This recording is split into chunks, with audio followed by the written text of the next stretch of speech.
Hey, all work, no pleasure. I ain't here to make friends, big stepper. Hey, bad guy, Heath Ledger. Ready for whatever, I'll be front and center. Don't fly too close to the sun, your body chopped up by propellers. Came in arrogant, but left out in a stretcher. The comparison, y'all know y'all couldn't replicate it. Chillin' in the desert, I'm good under pressure. Stick around when we hold it down, look at what we found. This a marathon, not a sprint, let's go 100 miles. On the ground, when we to the clouds, never coming down. That's the crown on me, wear it proud, show 'em what we bout. Stick around when we hold it down, look at what we found. Said this a marathon, not a sprint, let's go 100 miles. On the ground, when we to the clouds, never coming down. That's the crown on me, wear it proud. What they was talking about. All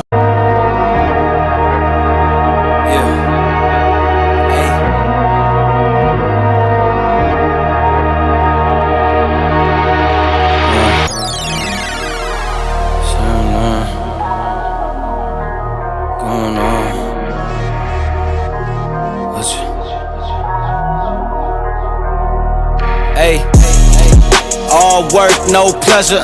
I ain't here to make friends, big stepper. Hey, bad guy, Heath Ledger.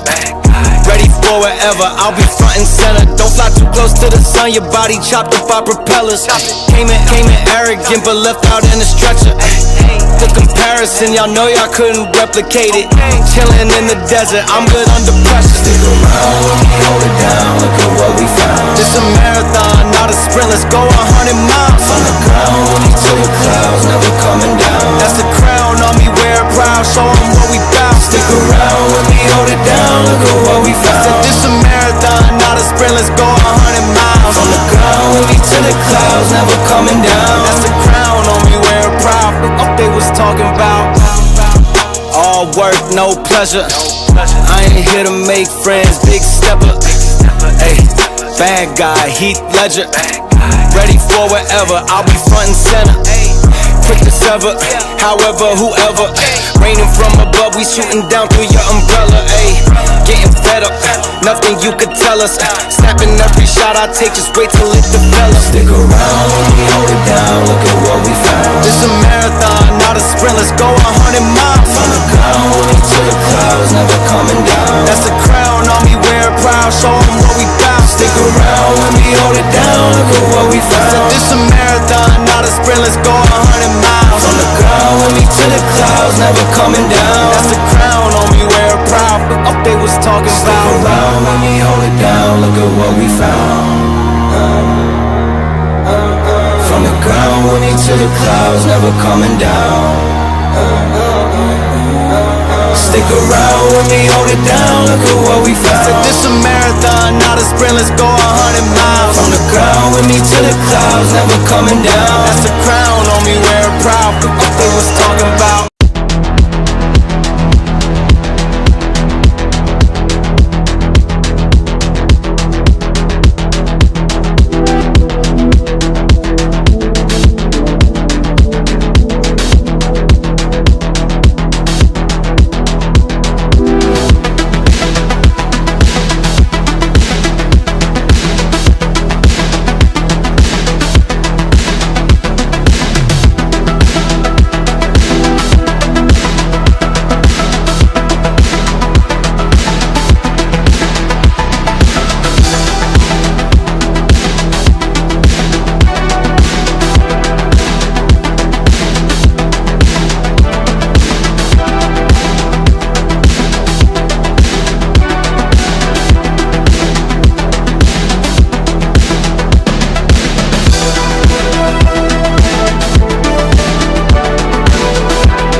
What's up, everybody? This is your boy, Marlon. We are back at it again with another edition of the show. So, if this is your first time watching, don't hesitate to hit that subscribe button.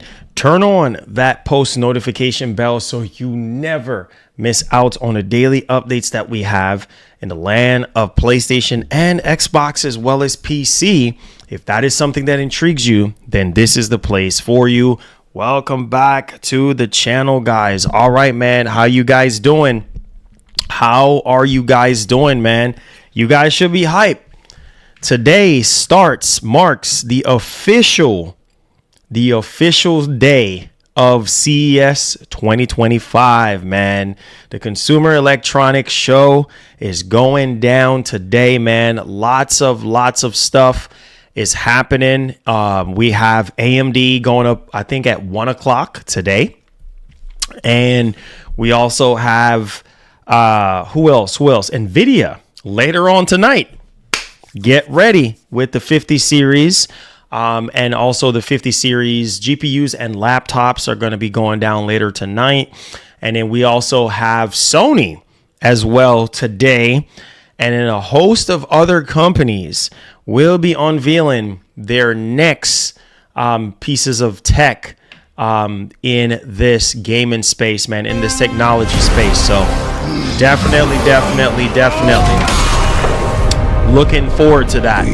We will make our own destiny. Waiting for those 4080 Ts to go on for sale. #eBay February 2025.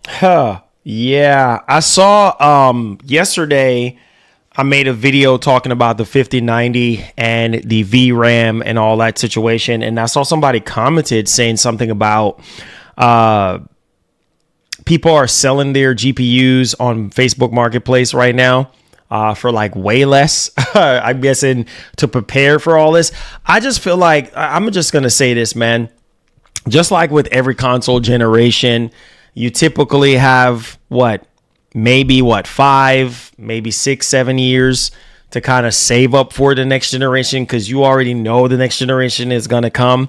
Same thing with these GPUs. I mean, you have 2 years to basically save because you know they're going to come out with new GPUs, and chances are you may or may not want to upgrade and stuff, but most people are waiting for these new GPUs to drop so that they can go ahead and get a 4090 or a 4080 on sale, or whichever one, 4070 Ti Super or whichever card you're trying to get. But yeah, the prices are going to go down as soon as NVIDIA makes that announcement. Yeah, you already know it's going to be on and popping, man. So get ready.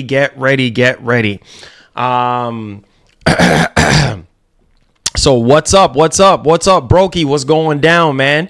Yo, big ups. My man Google Eye says causing a rainbow again. Oh Lord. It says Sony is today. Yes, Sony is today. We'll see, because I don't know the exact timing for Sony. I would have to see. I want to do NVIDIA today, but we'll see. I mean, there's AMD is going up at 1 o'clock, and then NVIDIA is later down in the evening. I think Sony is probably later down in the evening as well. So I don't even know, man, if I'm going to be able to cover all of that. But any of the news and stuff like that, I'll cover it obviously on the channel for you guys. Yo, I saw, man, this is kind of stings a little bit, right? So I don't know if you guys know, but LG, we already knew the G5 was going to come out. But LG is making the G5 or the G series for the first time ever, with 48 inches, which 48 inches, is kind of too big for a desk kind of too big for a desk setup and stuff like that. I mean, typically 42 inches in terms of a TV or a monitor would be like the sweet spot for some people, like the biggest that they can go in terms of a desk setup. But yeah, apparently with the G5, they're doing a 48 inch, and apparently they're ditching their MLA plus technology, and apparently the G5 is going to be 40% brighter than the G4. So, I mean, I just got the G4, so I don't really care about that. Apparently up to what, 2,500 nits or something like that. Don't care, because this thing is like at least 1,500 nits. And obviously the only caveat is it's only the 55 and up TVs that LG is going to be launching this year is going to be 165 hertz. So unless you're going to be using a 55-inch TV for your PC and stuff like that, it makes zero sense for you to sit there and have this big old 55-inch G5 on your desk just to get 165 hertz. Bro, just get a monitor at that point. You're not going to be able to take advantage of that 165 hertz. You're going to waste your money big time. If you're not doing PC gaming, you're wasting your money, because PS5, PS5 Pro, Series X, and S is only 120 hertz. So you're going to be wasting a lot of bread there. But for those of you who don't own a TV right now, yeah, I'm guessing you should be rubbing your hands like Birdman, because apparently, yeah, these new LG G series and even the C series, I'm hearing they're going to be brighter. Obviously, that's one of the biggest things. And apparently they're changing up the remote, the Magic Remote apparently.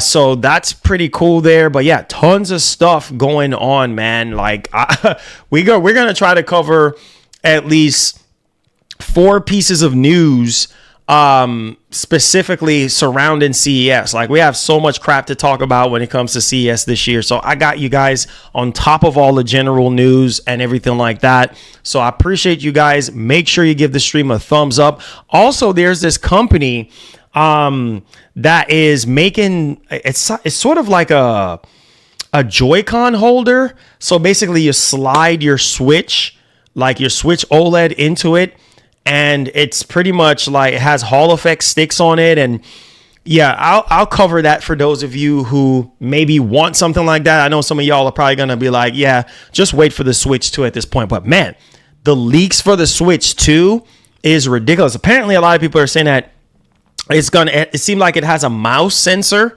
or something like that on the bottom of the Joy-Con.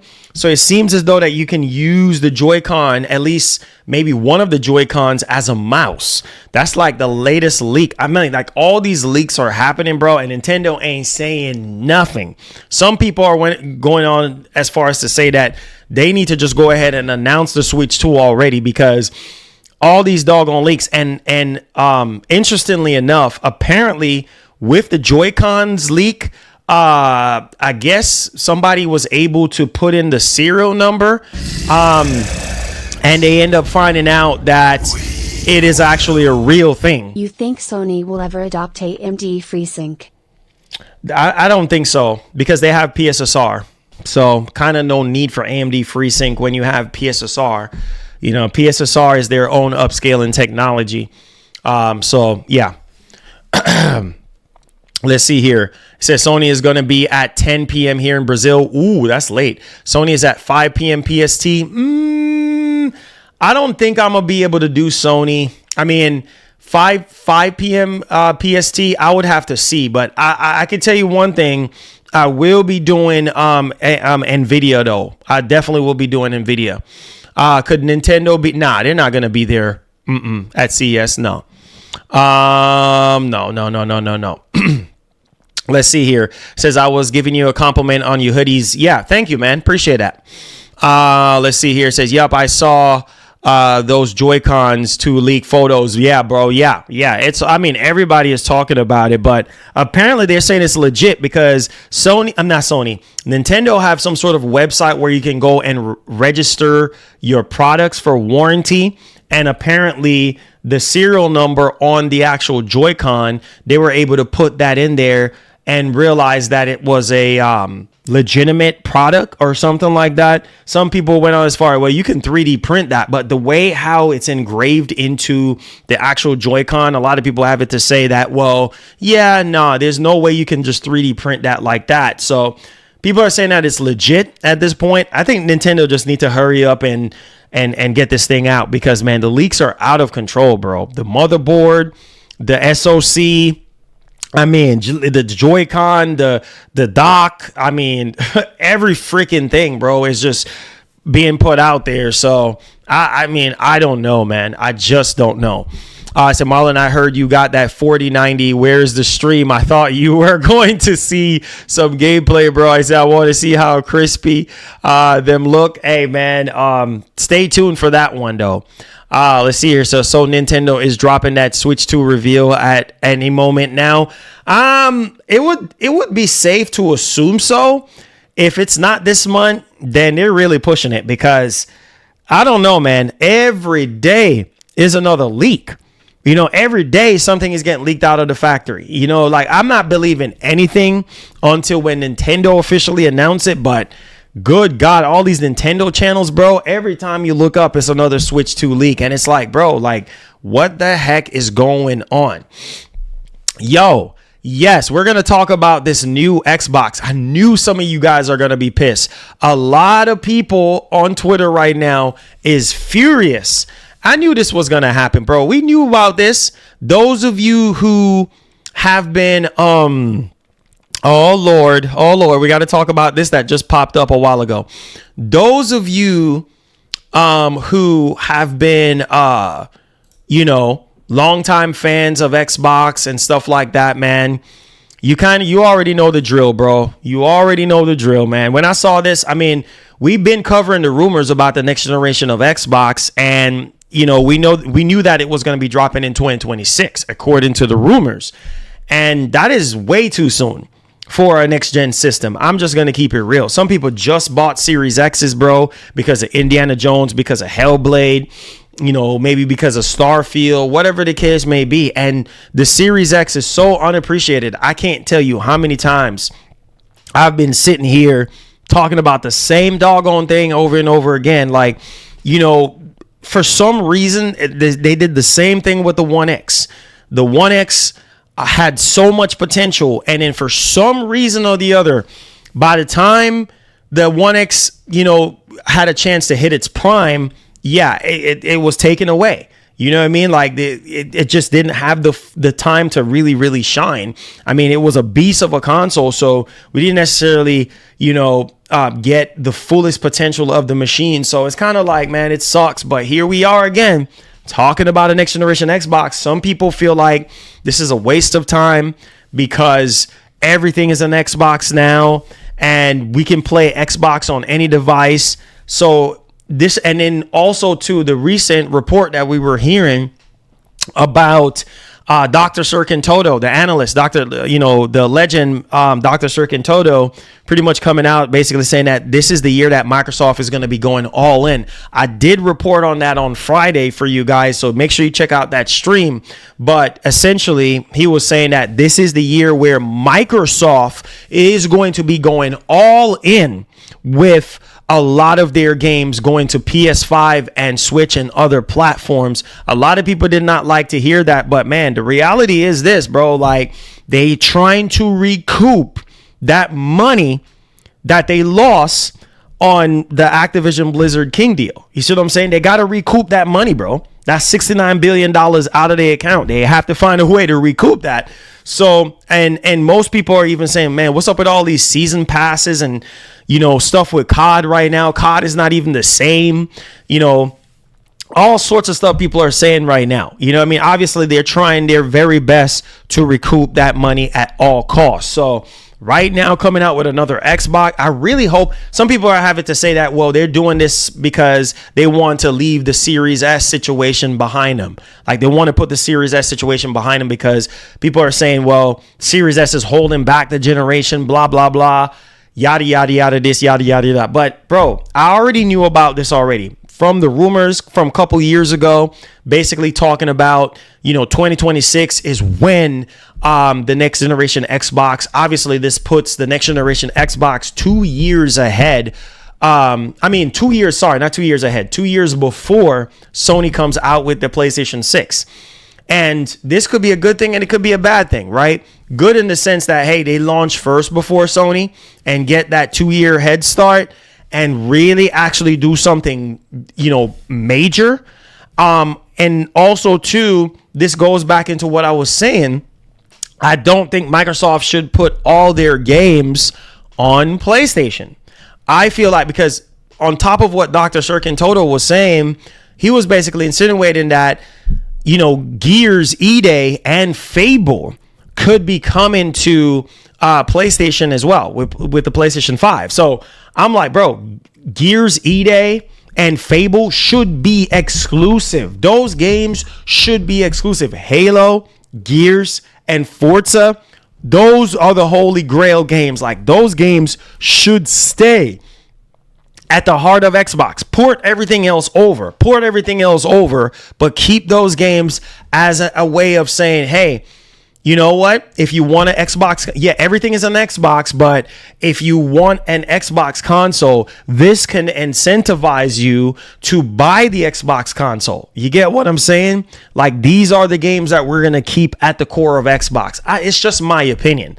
But putting the whole slate, it's kind of like, unless you are an Xbox fan, bro, then there's kind of like no point, right? Because everything is an Xbox. PC, tablets, phones.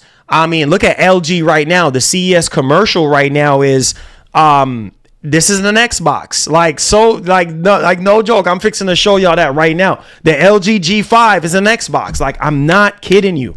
So right now, Microsoft is being more aggressive in that regard, in terms of putting every device at the helm of what they're trying to do and push out their ecosystem in terms of, Game Pass and the like. So yeah, man, it's only going to get worse, guys. I'm telling y'all that right now. Most people just think that it's just not going to sell well. I mean, look at the series consoles. Definitely, if you look at the numbers, trailing behind, PlayStation. I think the last time I saw, Sony did like 4 million units or something like that recently. And an Xbox was like 700 and something thousand or something like that. Like, I mean, this stuff is crazy right now. So unless Microsoft is going to go all out crazy with this next generation Xbox, which I think they should be aggressive, because this is it. I think after this generation, I just don't think after this next generation that they're coming out with, which we heard from Sarah Bond that it's going to be a huge technological leap moving forward. Like, I feel like this is the last hurrah. I feel like this is the time for Microsoft to go all out. Maybe make us feel like this is the 360 generation all over again type thing. I don't know. But if you're launching 2 years before your competitor, your rival, you need to go all out. Because putting your games on other platforms is cool and all, so you can capitalize off of sales and growth and all this and that. That's cool and all. But what are you doing for the core Xbox fans besides a new console? You better make sure that this new console is being fully utilized, because people, really feel so mad and upset at the fact that the Series X was not pushed and was not used. Finally, we're starting to see the truest potential of the Series X with games like Indiana Jones, with games like, Hellblade 2 and things of that nature. So at the end of the day, I felt like the Series X needed more time in the freaking oven. And once again, we have another console that is just going to be shoved to the back burner because we got to make room for the next new thing. It's so sad. It's so annoying. Like, it's just... And Microsoft, they always be doing. That's the only thing I just don't like, because I seen people on Twitter saying the same thing I'm saying. Like, this is annoying. But when you look at it, typical generations are 4 to 6 years. You see what I'm saying? Sony, is the one that sit here and they will go a whole 10 years if they have to or more supporting a generation. Like they just said recently, like the PS5 ain't going nowhere. Duh. Same thing with the PS4. Look at the PS4. Like they just recently stopped pushing the PS4, last year and stuff like that, and the year before. So PS5 is going to be the same doggone thing. Bro, we just left out of year 4 out of this current generation. We're fixing to be in year 5 by end of year. We're in year 5 officially. So a lot of people are like, bro, this is way too freaking soon. I just bought a Series X, but that's just the thing.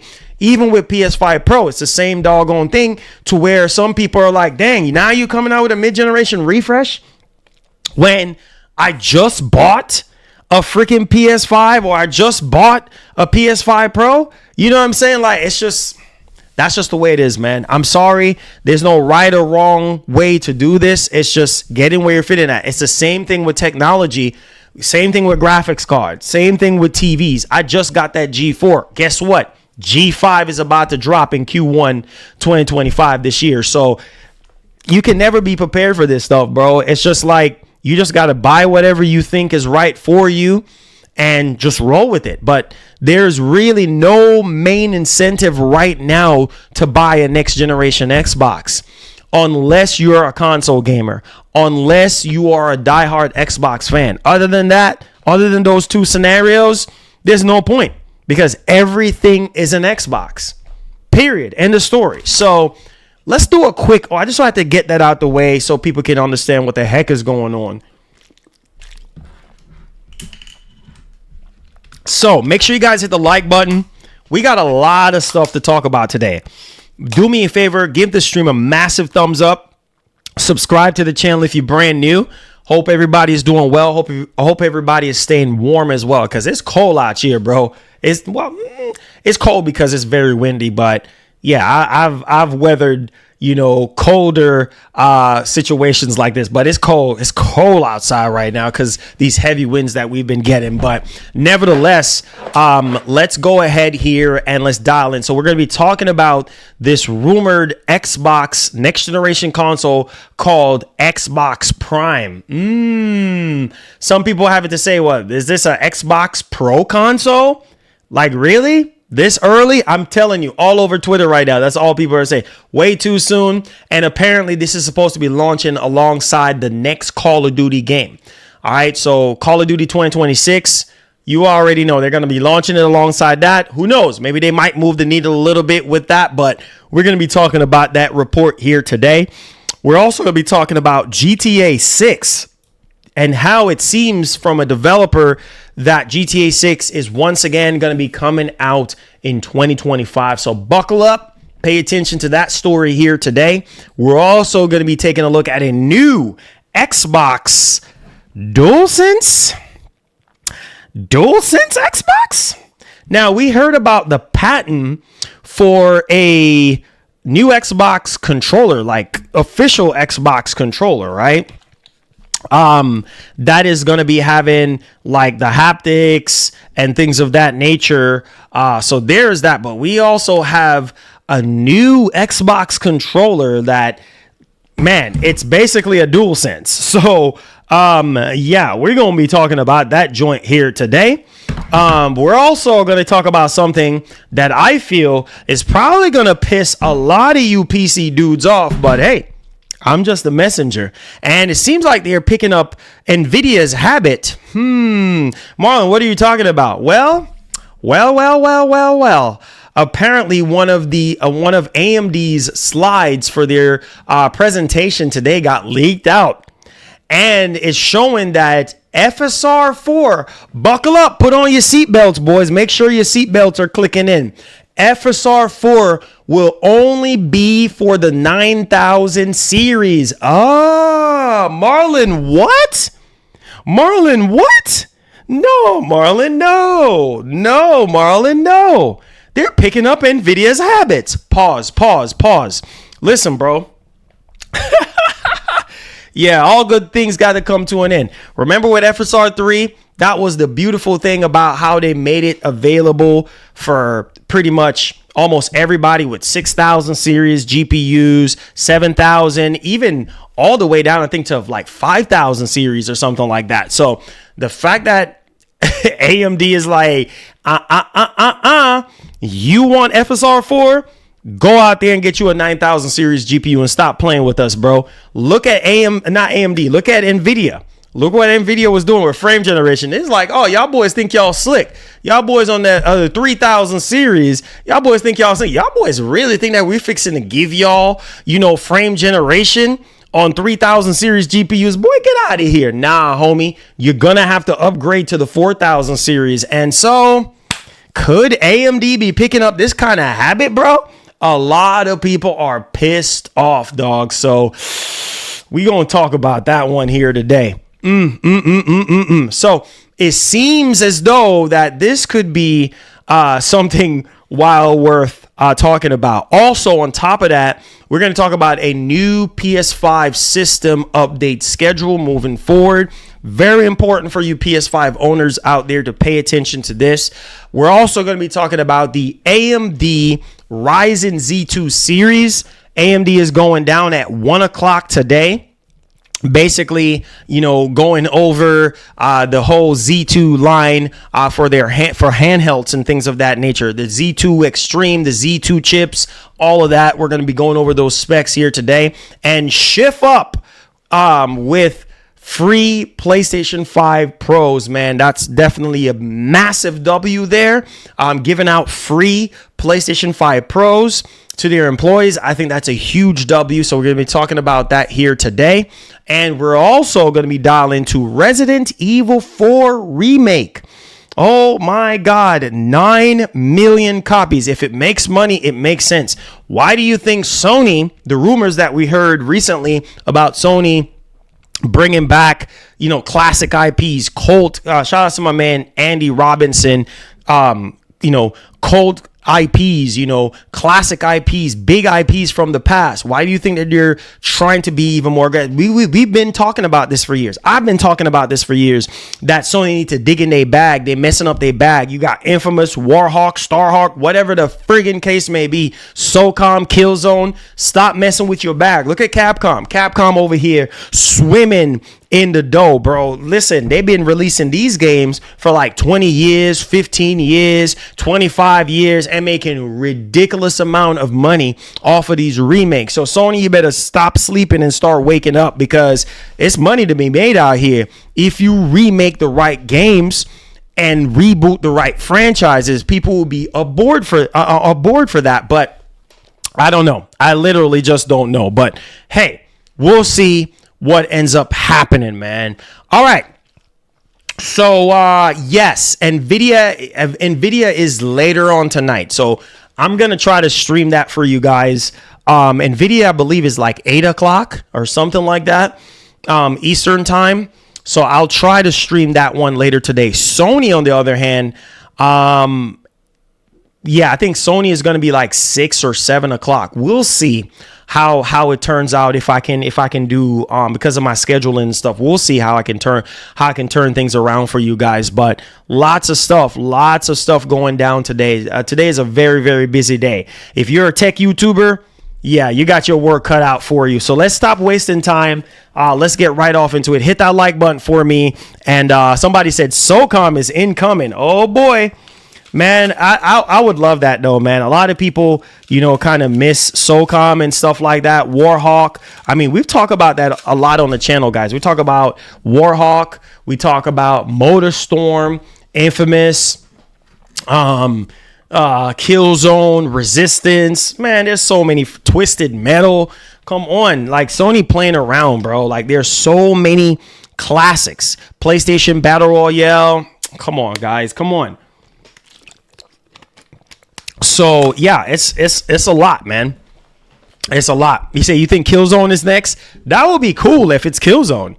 I mean, that would be cool if it's Killzone, but we just don't even know, man. Like what exactly is going to be happening. But if it make money, it makes sense. But hey, we'll see. All right, y'all ready for this? Let's get right into the news, man. Hit the like button, subscribe to the channel. I put up a poll up here. Make sure you guys vote if you are going to be purchasing the next Xbox console, okay? All right, so yeah, let's talk about it, man. That's the biggest elephant in the room right now. Everybody is like, why Microsoft? Why? Yeah, I know everybody have a lot of whys right now, but bro, it's not up to us, man. We knew this was coming based on the rumors and stuff like that. We knew this was coming. We knew it was just a matter of time before. I mean, this is 2025, so if the system is launching in 2026, we're probably going to learn even more about this console as time progresses. So let's go ahead and let's dive into this one. Do me a favor, guys. Hit the like button for me. Hit the share button for me. And I appreciate you guys. Let's go ahead and share screens with y'all right quick in a hurry. All right. So there it is. This has come from Insider Gaming. My man Tom Henderson typed this up. Says new rumor says Xbox next gen console is a 2026 and called Xbox Prime. Oh boy, buckle up. Microsoft ready to take your money again. Buckle up, buckle up. It's going down. So it says right here, a new rumor has circulated online that the next gen Xbox called Xbox Prime is targeting a 2026 release date. Now, this news comes from the X, formerly Twitter account, The Ghost of Hope, who has a history of posting primarily Call of Duty leaks. According to Hope, he says that he's heard the next Xbox console is still coming in 2026 and will be called, I quote, Xbox Prime. So then he continues to say that it's unclear if it's obviously the console name is code name or not, and that Infinity Ward's next Call of Duty title. Are you hearing this right now? Infinity Ward's next Call of Duty title, presumably Modern Warfare 4, will be a day one release. So according to this prominent Call of Duty leaker, guys, he's saying Modern Warfare 4 will be a day one release for Xbox Prime. He said he don't know if it's the actual name or if it's a code name or anything like that. So yeah, this is a lot to digest, okay? Now, on top of that, Hope later continues that the next gen Xbox or Xbox next gen release, he quotes, pretty much an open secret within the industry, end quote. So this is crazy, guys.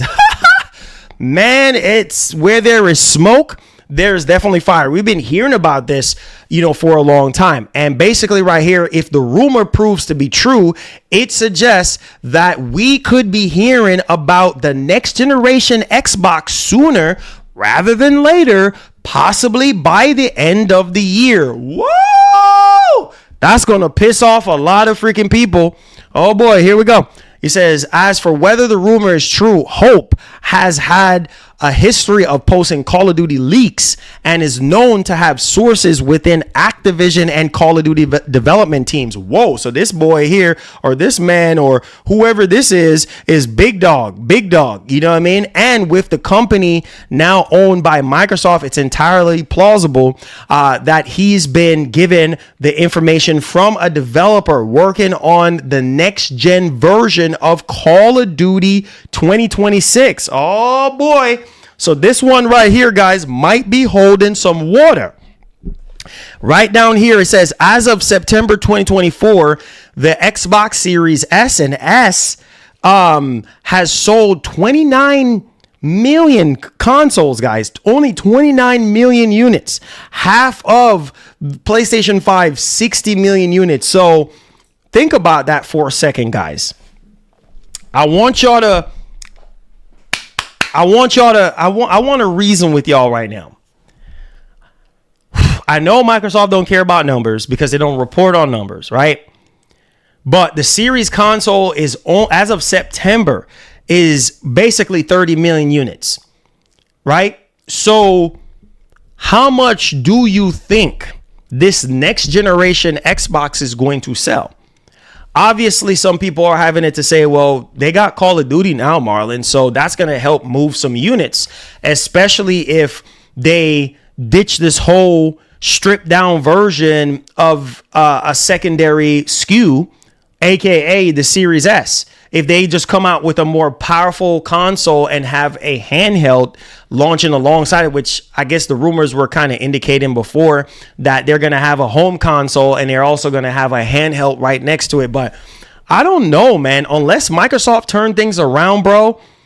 I don't know if they're going to top this generation in terms of sales. Like, they're going to have to do something different, because now with the whole strategy change, every screen is an Xbox, blah, blah, blah, this and that.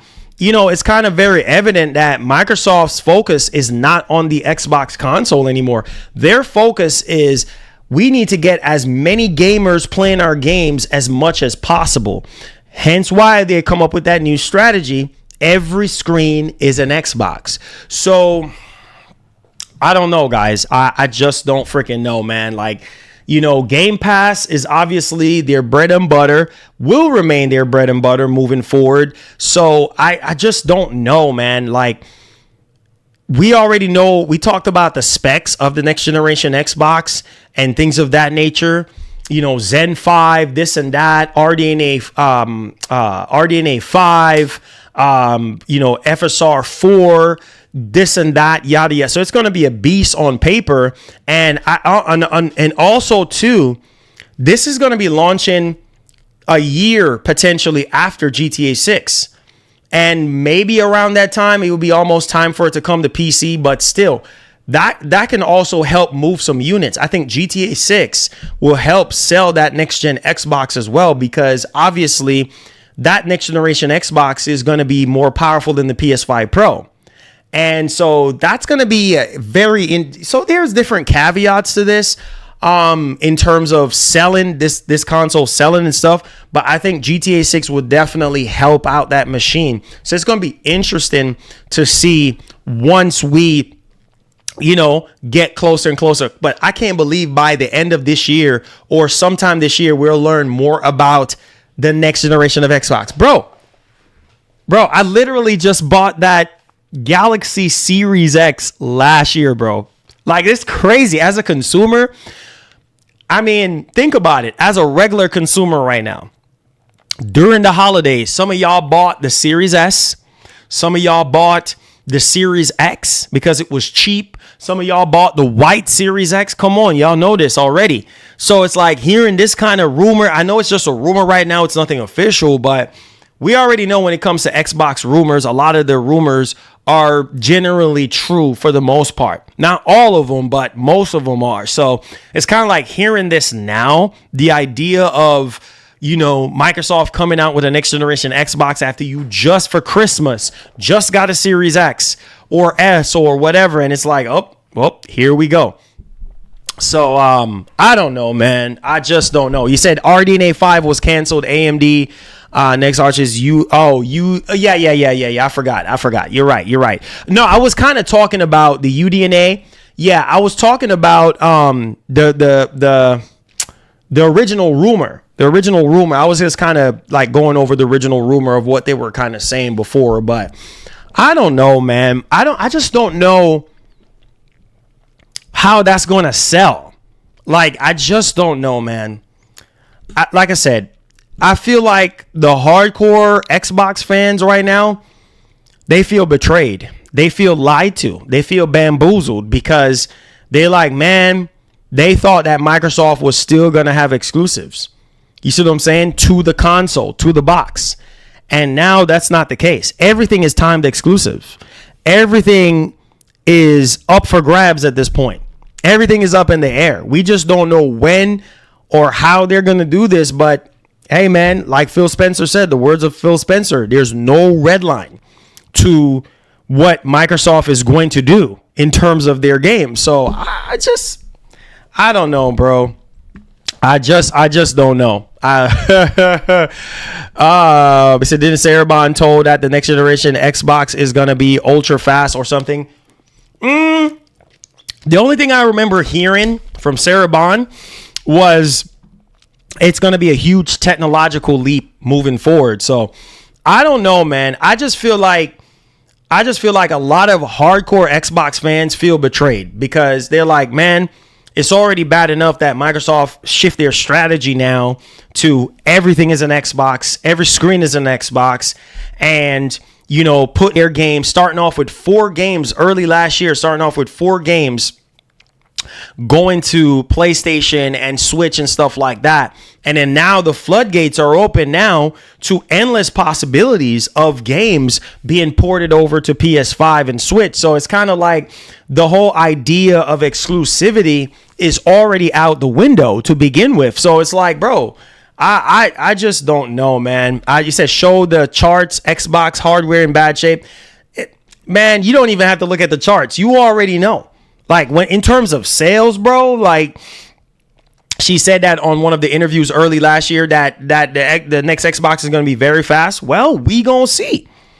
He said they only sold 4 million Series X and S last year combined. PS sold 15 million. Like, listen, man, Microsoft already knows that they're trailing behind Sony right now. My whole thing is this. What is Microsoft going to do different? What is Microsoft going to do different that they're not doing now? That's what's puzzling my brain right now. You're trailing behind the competition. Microsoft already knows that the console space is not their bread and butter. It's cloud, it's mobile, it's Game Pass. You know what I'm saying? Those are their bread and butter right now. And everything is an Xbox. That's their bread and butter right now. They can care less about console gaming. Yes, they're still in the console space, but they're not as aggressive as they used to be. That's because their focus is on everything else. Mobile, cloud. You see what I'm saying? Game Pass. Like, that's it. Like, that's literally it, bro. And PC and every other device. Like, that's it. And consoles too, but it's not the main focus. And so my whole thing is, what are you going to be doing different with this console to allow this console to sell better than its predecessor? That's my whole ordeal. Because we can talk about power all day long, but my whole thing is, what are you going to do different to sell this? Because, bro, this ain't fixing to be cheap to research and develop this next generation Xbox. So what are you going to do to persuade people to buy this next generation Xbox? That is my whole mindset on this whole thing. Like, what are you going to do? I don't know. I just don't know. He said Game Pass is doing way better than PS Plus. Hey, man. They say Xbox needs to use Unreal Engine 5 in one of their games, like with Halo. I mean, Unreal Engine 5 is a given right now. Most developers, most companies are shifting to that engine, but that engine we know have its issues and stuff like that. So it's just, I don't know, man. I really don't know, man. It's very scary at this point, because it's like, you know, Halo being shifted to Unreal Engine 5. Obviously, I'm excited to see, you know, what Halo Studios is going to do. See what I did there? Halo Studios, because they rebrand from 343 to Halo Studios. So it's going to be interesting to see how they handle this moving forward and things of that nature, because it's like, bro, like, I just don't know, man. I just don't know, but we'll see. Let me know your thoughts. Google Eye says, I hope Xbox go with Nvidia and maybe Intel could push the envelope. This man Google Eye said Xbox. I'm done with this man. Anyways, let's go ahead. Let's move on. I said YouTubers are going to Xbox regardless for content only. It says CES get hype, 5080 get hype. Get hype for 16 gigabyte of VRAM. Hey, man. Hey, say, man. Most people are upset right now that the 5080 is only 16 gig of VRAM, but hey, we don't have games right now maxing out 16 gigs of VRAM, but it is concerning for the future. You say your wallet is not hype. Definitely not hype. Your wallet is going to be crying. You hear me? Your wallet is going to be crying hard right now. That's all I got to tell y'all boys. So, yeah, make sure y'all be prepared, all right, because it's going down. All right, so enough with the chit chat. Let 5090, all right? 5090 you're going to get. All right, so let's go ahead and move on to our next topic. Let's talk about GTA 6.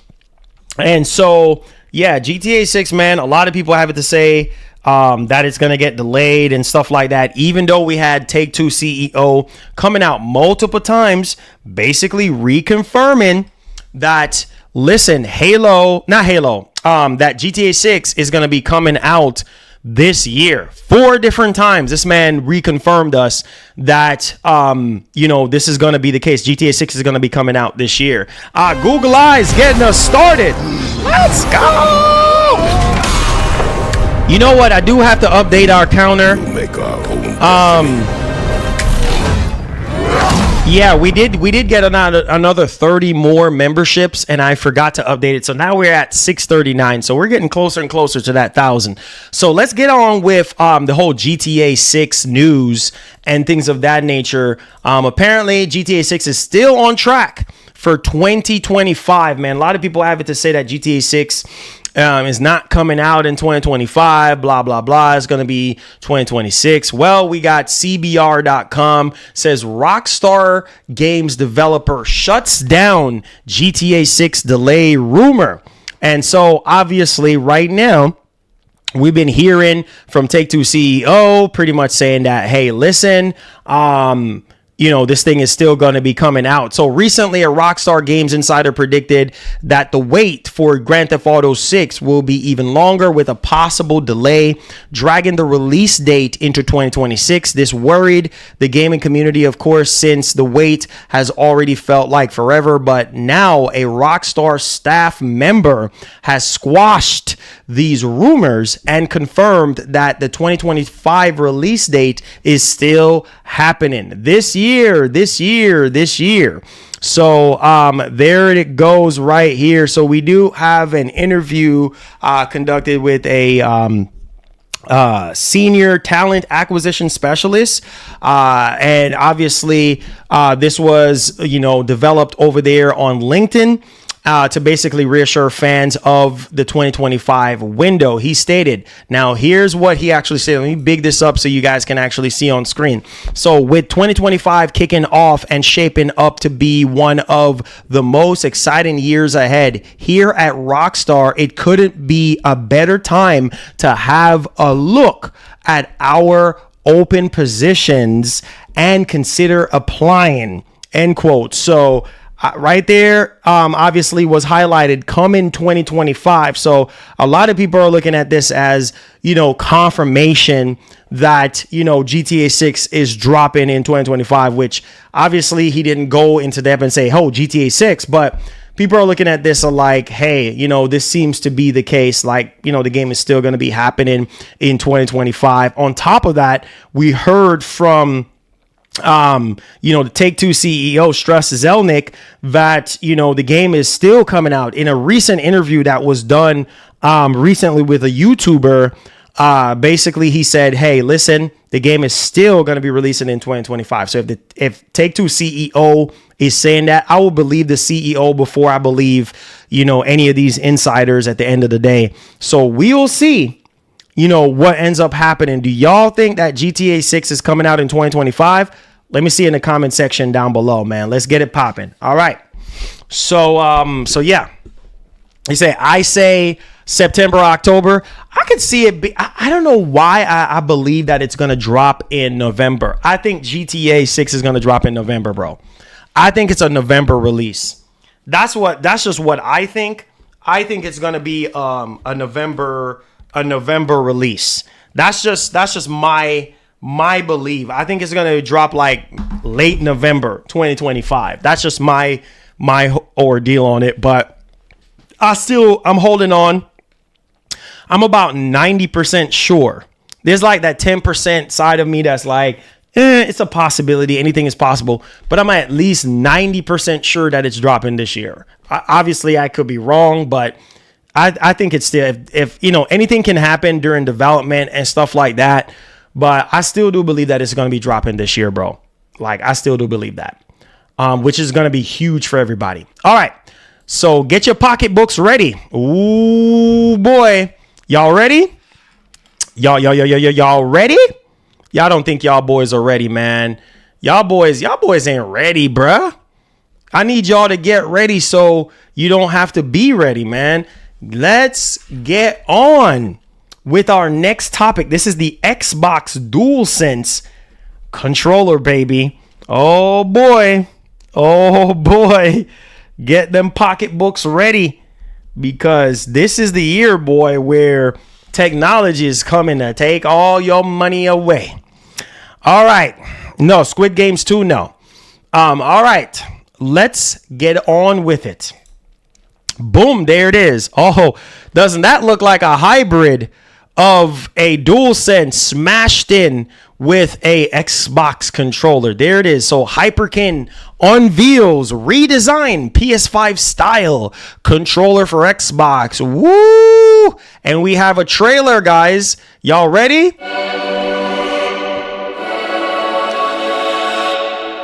Oh, look at that Dualsense, baby. Look at that. Oh, exactly like the Dualsense, bro. The same kind of translucent D-pad. Look at that. The same, almost the same way. You see that D-pad, bro? That looks exactly like the Dualsense D-pad. This is crazy. The exact same way, bro. With the arrows and everything. That's crazy, bro. That is wild. Holy. That's the first thing I saw. I was like, wait a minute. What? And apparently, when it comes to the joysticks, it's going to be Hall Effect. Hall Effects joysticks. So a lot of people know that Hall Effects joysticks, they last a lot longer than the traditional joysticks and help, you know, mitigate a lot of like stick drifting and stuff like that. So yeah. Hey,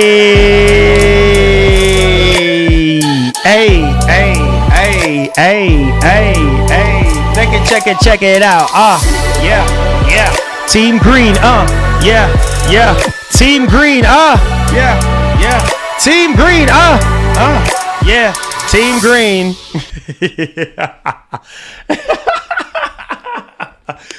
Well, there you go, the competitor. Woo, boy. Bro, that looks exactly like the Dualsense, bro. That is freaking crazy. So, as you guys can see on the back, it does have the back buttons and everything like that. But yeah, man, this looks exactly like a Dualsense. Obviously, the middle of it looks like sort of like an Xbox kind of design a little bit. But man, this is crazy though. It's a weird controller, right? Looks ugly. Yeah, some people think that it's real ugly, but yeah, people are gonna probably buy this, man. And it seems like it's gonna have like two different like colors. So you're gonna have this all black one right here, and then you're gonna have this white and black one and stuff like that. But yeah, I probably want to get my hands on that controller to try to review it and see, you know. And obviously you have your back buttons right here and stuff like that. You push this button to program the back buttons on the back. So there it is, and then you do have your triggers right at the top there. USB Type-C for charging and stuff. So yeah, man, this looks exactly like the Dualsense. I do like the green light, the RGB, you know, around the bottom of where the joysticks are. I do like that. That looks good. And I don't know if this lights up. I mean, if this lights up, that's going to be fire. You know, if this lights up green, if the D-pad lights up green, that's going to be nuts. But yeah, obviously battery will be a concern, because if it illuminates, then it's obviously going to be draining the battery. So I don't know. I think this is just them trying to illustrate something, but it's going to be interesting to see how it is. Somebody said Oreo. It kind of looked like an Oreo though. Somebody get a glass of milk real quick so I could dip this controller in there. Oh man, bootleg Dualsense. What y'all boys think, man? What y'all boys think, man?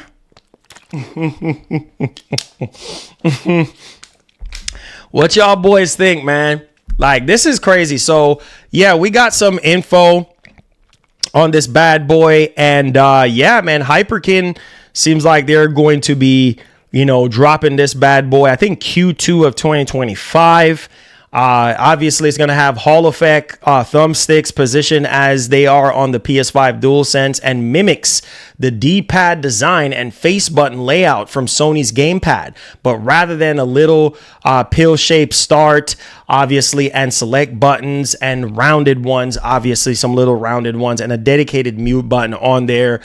So yeah, man, it's obviously like the DualSense. The competitor also has a two-tone black and white design, and the bumpers and triggers are also lifted straight from the PS5 controller. Now, the primary difference is that the controller is wired. Oh no! Wired?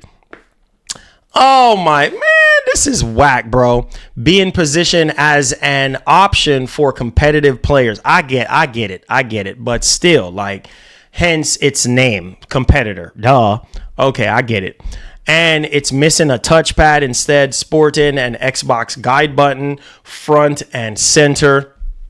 A release date and pricing for the redesigned competitor controller for Xbox and PC has yet to be confirmed. But you can take a look at the official trailer. So yeah, this might get a release date during CES or something like that. But oh Lord, have mercy. Well, there it is, guys. The competitor. If you do play Call of Duty or something like that, then hey, I digress. Let me know. There it is, man. There it is. The competitor. But I guess if you are a competitive gamer or something, I get the whole wired proposition, but I just feel like they should make at least two. You know what I mean? At least have like two of them or something like that. One wireless and then one wired, for people who want that. So we'll see. I'll keep you guys up to date. If I learn anything, make sure you guys hit the like button for me. Subscribe to the channel if you're brand new. Let's go ahead. Let's move on to the next topic. Seems as though you guys are enjoying the show so far. Oh my God. Ooh-wee. Ay. Let's move on to the next news right here. So AMD is seemingly pissing people off with this particular leak slide. I see a lot of people are upset, like, AMD, don't you do it. Don't you do it, AMD. Don't you follow NVIDIA. Don't you freaking do it. This might be real, guys. This might be happening, okay? So buckle up. It's going down. All right, so this is coming from videocards.com. Oh, Lord, have mercy, help us. AMD announces FSR 4 available, I quote, only on Radeon RX 970 series. How do you guys feel about this, bro? So bye 7000 series and below for FSR 4. So if you want, this, man, a lot of people are like, this can't be real. If you want FSR 4, you're gonna have to buy a 9000 series GPU. That's crazy. So a lot of people are upset about this right now. So AMD confirms machine learning based FSR update. And so a lot of people are saying, man, you following NVIDIA? Really? You're really following NVIDIA, AMD? Come on, what are you smoking? Okay, so now it says right here that the Fidelity FX Super Resolution 4, FSR 4 is officially here, or at least the slide suggests it is ready. Now, the FSR 4 technology is a machine learning powered upscaling solution developed for AMD's RDNA 4 architecture. It focuses on 4K upscaling and is designed to work with frame generation and anti-lag too. So there we go on that one. Now, as previously reported, RDNA 4 features third generation AI acceleration cores, which may be a requirement for FSR 4. So there it is right there. AMD has confirmed that the FSR 4 upgrade will only be available on the Radeon RX 970 series and in games that already support FSR 3.1. So That's kind of crazy right now, guys. This is crazy. So it's unclear why the 970 series is mentioned specifically. Does this mean that the 960 series lacks the necessary hardware? Does it imply no support for RDNA 3? These questions remains unanswered. It says what AMD did confirm, however, is that FSR 4 will be available for Call of Duty Black Ops 6. The only game officially announced to support the technology so far. So we have one game only right now that supports FSR 4, and it's Black Ops 6. So can't wait to try out Black Ops 6 with this. But yeah, this sucks, man. For those of you with 7000 series GPUs, like, 7900, XTX, or whatever the case may be, like, this sucks that you're not going to be able to get FSR 4. That is a big no-no. I think if AMD does this, a lot of people are going to be very, very upset, at the fact that they're not making FSR 4 available to, 6000 series, 7000 series owners out there, which I think, they should. But obviously, like they said here, it's going to be, featuring third generation AI acceleration cores. So maybe that's why. But obviously, they're going to be having their broadcast later today. So we'll see how that one actually turns out. All right. So let's go ahead and let's move on to our next topic. Said this is why you get yourself a pro.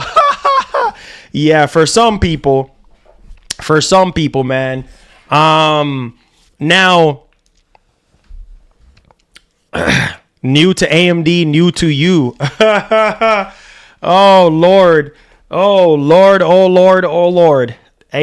AMD for ya.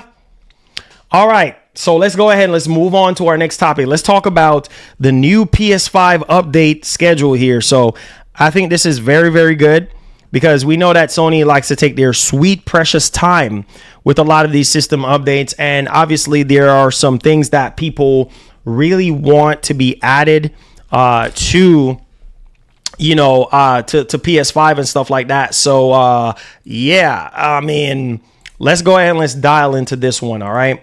So it said this has come from PlayStationLifestyle.net. They're reporting that PlayStation system updates will be more frequent going forward. So this is awesome to hear. Oh my God. So Sony has revealed that it's been tinkering with things behind the scenes to ensure more rapid PlayStation system updates going forward. We have already seen improvements on this front during the PS5 generation, and it looks like frequent updates, both for features and system software, will be the norm in the PlayStation 6 generation. Now, previous major PlayStation system updates were limited to twice per year. Game Files' Stephen Totillo has published an interesting conversation with folks over at Sony Interactive Entertainment, during which the company made the revelation above while talking about improvements made to the PS5's UI, especially its Welcome Hub. Unlike the previous generations, the PS5 has not only benefited from more frequent updates, but it has also taken advantage of Sony's back-end changes that allow smaller features, obviously smaller feature updates, to be applied to the consoles without an actual download. We most recently saw this with the PlayStation 30th anniversary boot screen, and UI features were rolled out as a surprise and didn't require players to download a new firmware patch. So there you guys go on that one, man. This is quite interesting. So we should be seeing from this year moving forward, we should be seeing more frequent releases of features and updates for the PlayStation 5. I think that should make a lot of PlayStation 5 owners, generally speaking, very excited. So make sure you guys hit the like button, subscribe to the channel. Let's move on to the next topic at hand, man. We're rolling. So yeah, we're talking about the next line of Z mobile chips here. So we're talking about the Z2 series from AMD. And this is going to get some more information during their presentation later today.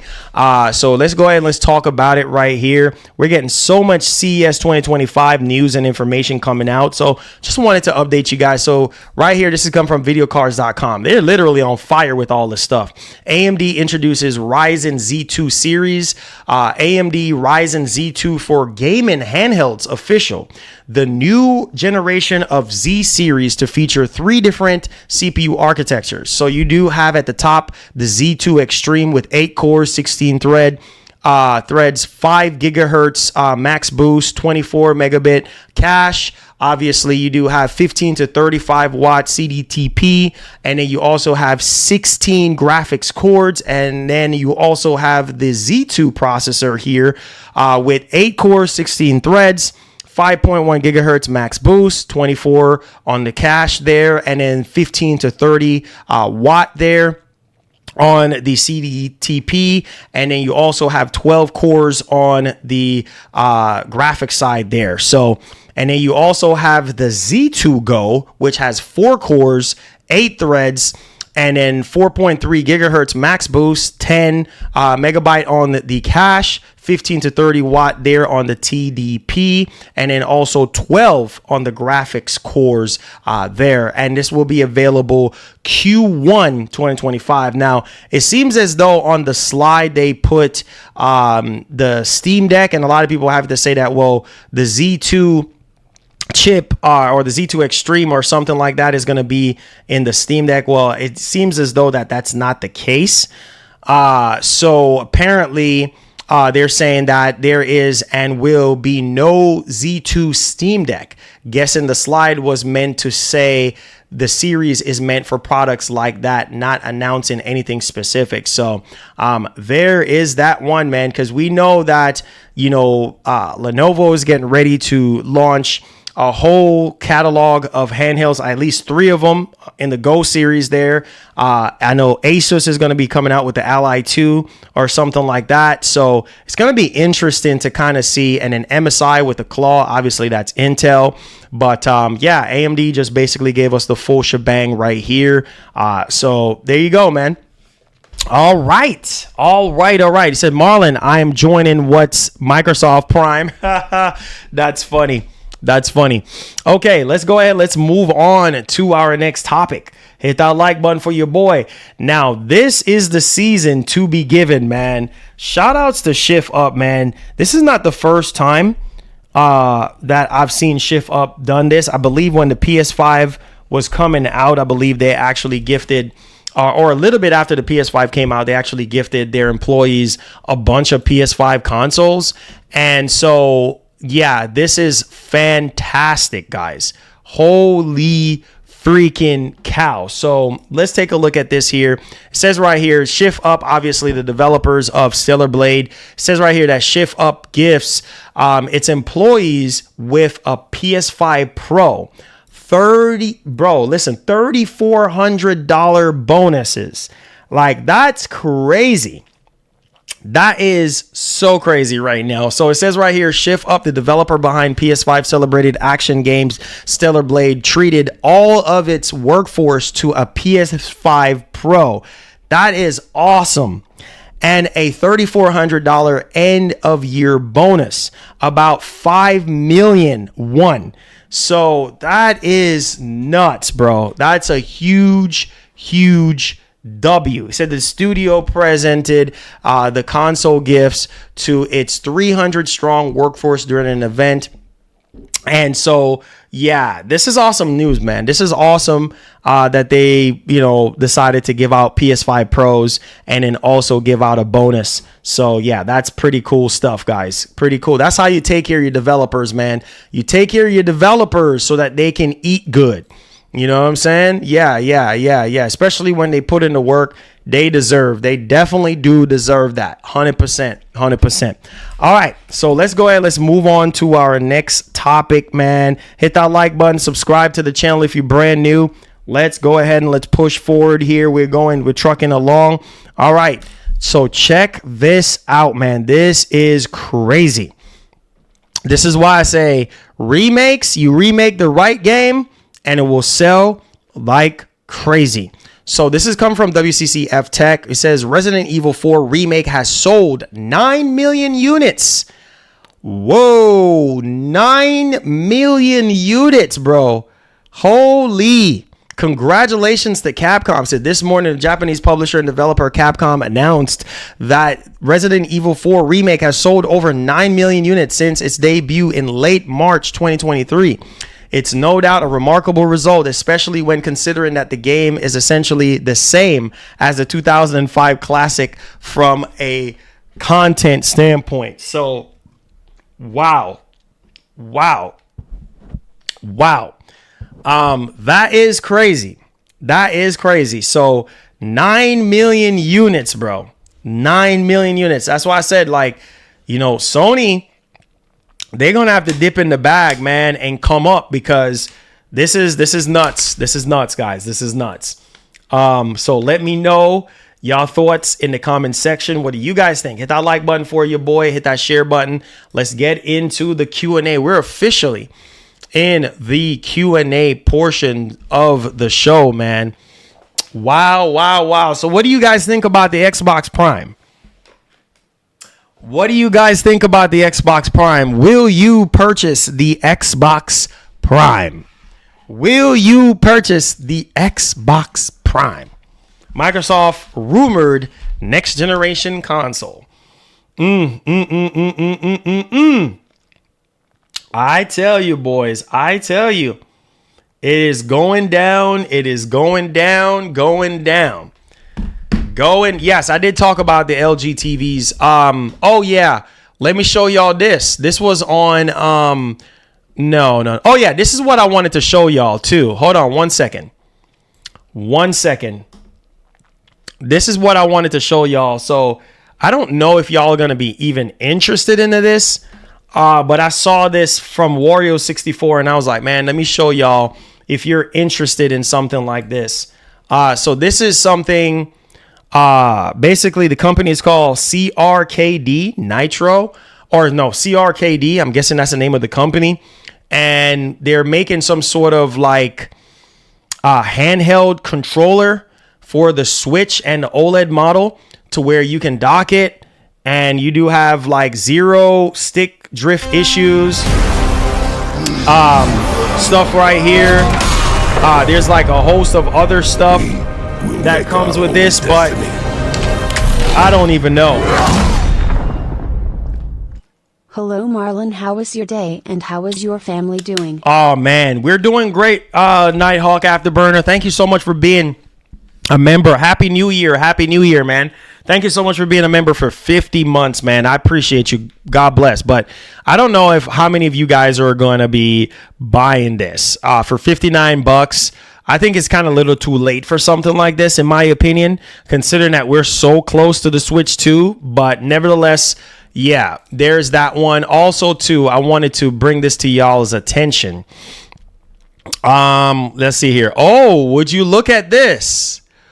Would you look at this? Oh boy. Would you look at this? This is coming from Charlie's Intel. There it is, man. There it is, bro. Microsoft is not holding no corners, bro. Look at this right here. This is an Xbox. All right. Yes. Coming soon to LG Gaming Portal, bro. So LG TVs is going to be having Xbox Cloud Gaming. Oh, Lord have mercy. You got to ask yourselves, like, unless you're a hardcore console owner, bro, or console gamer, then fine. But, bro, Microsoft is being aggressive. They are going to continue, because I think right now, I think it's only Samsung TVs that you do have this ability. But right now, yeah. This is it, man. This is, oh, Lord. Yeah, I don't think I'm going to be able to cover that, Cheeto. I don't think I'm going to be able to cover that. That's probably going to be a good, I don't even know how long the event's going to be. I don't even think I'm going to be able to cover that. We'll see, though. Maybe I might. I don't know how long it's going to be, though. What do you guys think about this, man? So for my LG My LG owners out there, my LG TV owners out there. Yeah. Xbox is coming. Xbox is coming to your game portal, homie. So buckle up, man. Microsoft, I got to give it to Microsoft though, man. Like, this is a good thing in the sense that, you know, they're trying to get everybody into Xbox. That's essentially what they're trying to do. You know what I mean? They're trying to get everybody playing Xbox, but it sucks for console gamers because it's like console gamers are like, man, I want everything to just be on Xbox, and that's just not going to happen. Like, you know, so yeah, man, every screen is an Xbox, man. So yeah. It says, got this on my Samsung, never touched it. Yeah, most if not all people with compatible Samsung TVs, basically, you know, already been taking advantage of this already. So, I mean, it's kind of like, yeah, you know, but we'll see. You know what I mean? We'll see. So how does it suck for console gamers? You're not hearing what I'm saying. I'm saying in terms of exclusivity, in terms of content being exclusive to Xbox, I'm saying this is a W for people who never experienced Xbox before and actually want to play Xbox. But I'm just saying they're continuing to drift away from the console like model. You know what I mean? They're not just on consoles anymore. They're everywhere. They're trying to get on as many devices as possible. So that's what I'm trying to say. So, hey, man, this is what it is. This is what it is. Every screen is an Xbox. Fire Stick is an Xbox. Your LG TV is going to be an Xbox. Everything's going to be on an Xbox. You know? It says, I don't use any app on TV. That's why Apple TV and 4K is here. Only app I use is Bravia Core. 80 megabits per second streaming. Yeah, man. There you go, bro. There you go. There you go. There you go, man. So W for people who, you know, never experienced Xbox before. There you go. He says with FSR and DLSS 4, I guess you meant to say FSR 4, right? He said, bro, bots the only people that brag not support in studios. That's why Wi-Fi Rush got shut down. Wi-Fi Rush? Oh, God of mercy. I can't with y'all boys, man. Yo, Vin Justice. What's up, bro? How you doing, man? It says, so I don't know if January 8th switched to... I don't think so. Nah.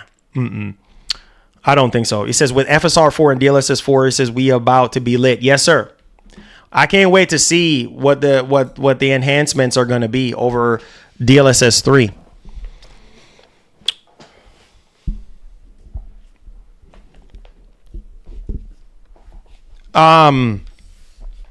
Randy says, Randy says, Marlon, Xbox is a good console. Yeah, it is. I mean, it's a good the Series X is a really good console. It's just Microsoft, man. I've been wanting Microsoft to push the Series X, and obviously Indiana Jones is a step into the right direction. Hellblade, even though it's capped at 30 frames, is a step in the right direction, but Microsoft is just not the same. A lot of these companies are just not the same anymore, man. Like, they have a whole different mindset. Like I said, the beautiful thing about what Microsoft is doing with their new strategy is making every single thing an Xbox. And on top of that, making everybody who can't afford a console to be able to play their games. And I think that's a beautiful thing. When we, like the words of Phil Spencer, when we all play, we all win. So there you go. They say, you think DLSS 5 is going to be a thing? Oh, for sure. 100%, bro. 100%. It's going to be that way until the end of time. You know this, bro. Yes, smash that like button. Subscribe to the channel. Let's see if we can get over 200 likes. AMD is supposed to be like, what, 30 minutes away from happening. So I think they're supposed to be doing their... Hold on. Let me check real quick. Let me check for you guys really quickly here. AMD is supposed to be going live soon at 1 o'clock. So in like 25 minutes, AMD is supposed to be going live. Yes, NVIDIA Showcase is tonight. Yes, sir. NVIDIA Showcase is tonight. Yes, sir. Yes, sir. Oh, yeah. See, somebody's streaming it right now. AMD CES 2025. Yep. I see somebody streaming it right now. Somebody is streaming it right now. AMD.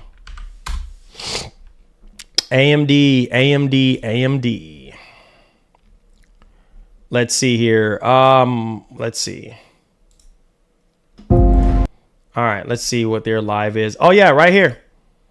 23 minutes and AMD goes live.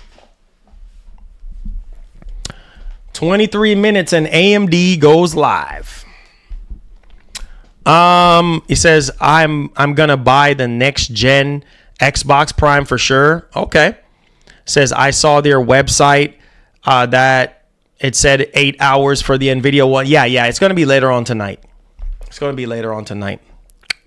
Yeah, I don't know how long it's going to be, though. I don't know how long. I would like to stream it, but I don't know how long it's going to be.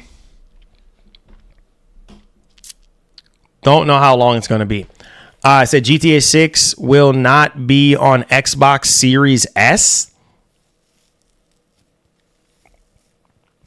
Wait, where you get that from? It's going to be launching on Series S, bro. It's coming up. If you look at the original trailer, Series X, S, PS5.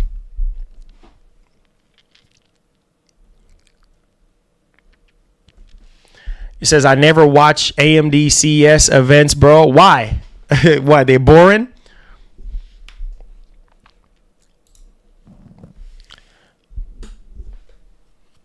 It says, after Xbox console... He said Dead Ghost Trash Pass is everywhere. I'm done with y'all, man. Y'all just like to fuel the nonsense.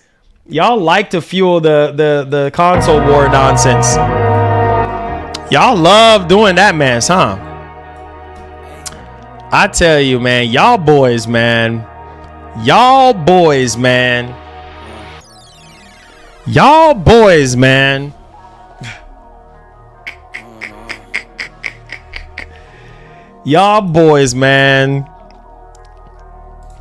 love the drama.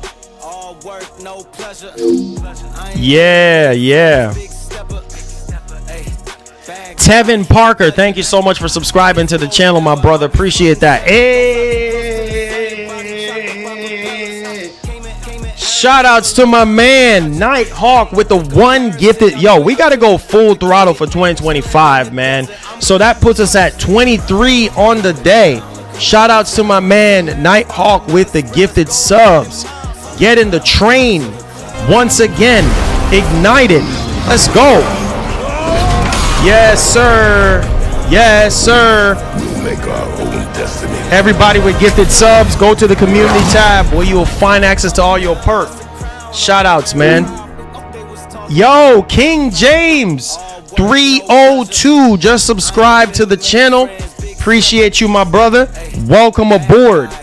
Make sure you turn on the post notification bell on all so you never miss out on the daily updates that we have. Yes, sir. God bless. We out here. We outside, bro.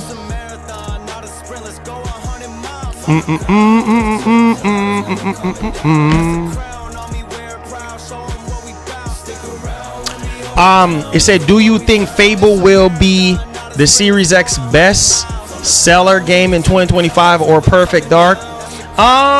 We don't know if Perfect Dark is coming out this year though. But yeah, I think so. I think Fable will be a big seller for the Series X in 2025, especially if it's 4K 60. Heck yeah, bro. Heck yeah. Sorry. Yeah, heck yeah. I do agree. It says it will be Doom best Xbox sale. Well, Doom is coming out too. Doom is gonna sell very well. So Doom is gonna sell very well too. So I'm expecting I'm expecting some good stuff, man. He said, did you see? Yeah, I did report on it. I just finished talking about it, Lucci. I guess you stepped out for a minute. Yup, I saw it. The CEO bought all his employees PS5 Pros 300 plus and 3,500 bonus. Yes, I did talk about that. Just talked about it. I said, do you think AMD will partner up with Sony next place? Yeah, that's the rumor right now.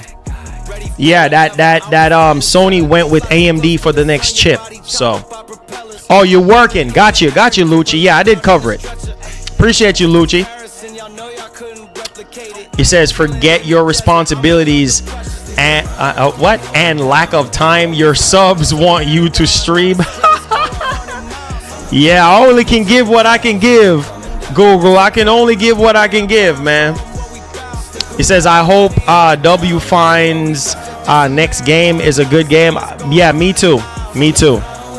He says, when the phone ring, I gotta go. Hey, I feel you, bro. Gotta get to that bag, bro. Gotta get to that bag. Yeah, gotta get to that bag, bro. Says, I want Best Buy and all I see.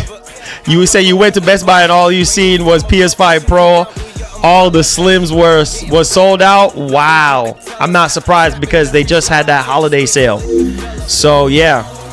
Yo, Fernando. Thank you so much for subscribing to the channel. Thank you all so much for subscribing to the channel, man. Make sure you hit that subscribe button, turn on that post notification bell. We're outside, man. Thank you guys for y'all support, man. I appreciate it. 2028 is when they're saying that the PS6 is going to be coming out. So yeah. That's from the FTC documents that were put out there in regards to when Sony is going to be launching, at least a window. So 2028 as far as we know right now.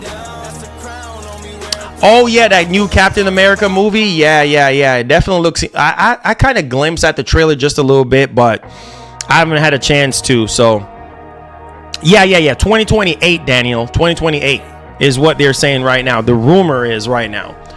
All right, let me ask y'all this: Are you guys depending on how stuff go today, are you guys going to be upgrading to the 9000 series GPUs from AMD? Well, I think some of y'all probably going to be pissed, right? Oh, shoot, man. I don't know, man. I don't know, man. He says, I'm going to go ahead and put like $2,000 in my savings just for the PS6. Hey, man, got to start saving now, bro. Got to start saving now. Because if you don't start saving now towards that PS6, hey, man, when it comes out, you're going to be like, oh, man, I don't have the money. I don't have the money to get one. Like, so I don't have the money.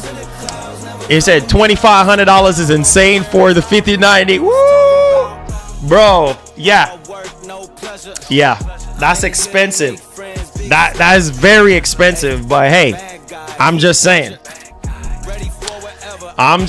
get that money ready. I think it's probably gonna be about $2,000, but something telling me that it's gonna be 25. Bro, if that's $2,500, that is ridiculously expensive. That's all I gotta say, bro. It says, I like that hoodie, fam. It's legit for an athlete like you. Hey, you already know, man. You know how we do it, man. You know how we do it. Hey, you know how we do it, man. You know your boy still got it. You know we got to cross him up, man. Yeah, man. You know we still got it, man. We still got it. We still got it, man. We still got it, homie. We still got it. We got it. You know your boy still got it, man. Yes, sir. Yeah, we got 15 more minutes before that AMD event starts. He says we had snow in the UK. I know it's really freezing cold over there for sure. Says 5090 probably release at 2K, but after the tariffs, it will be $2,500. Yeah, I can see that happening. I can see that. And then obviously the rumors that we were hearing that it was supposed to be like AMD and Nvidia is trying to rush to get the GPUs out before the tariffs happen. So I don't know, man. It said that's new Xbox might launch with the new Call of Duty. Yeah, that's what we're hearing right now, Cheeto. According to the rumors, it says 5090 is gonna be $1,900. Believe in me, $1,900? Nah, bro. We gonna find out today, though. Straight up and down, we gonna find out today. We gonna find out today, though. So we gonna see. We gonna see, man. $1,900. That would be good, though. That would be good. You know what I'm saying? That would be good. That's what, like $300 more than the 4090. I don't think so, though. I don't think $1,900. I would say minimum $2,000. Minimum $2,000. Minimum $2,000, bro. Step up to the plate, big boys. You know, this is how we eating today. You know what I'm saying? Say, are you getting the 5080 or wait? I'm waiting for the 5090, bro. I gotta get that 5090, bro. I gotta get that. And the good news about it launching. Potentially in February, that gives you enough time to save up. You know what I mean? At least a little bit more money, depending on how much it's gonna be. You know what I mean? So yeah.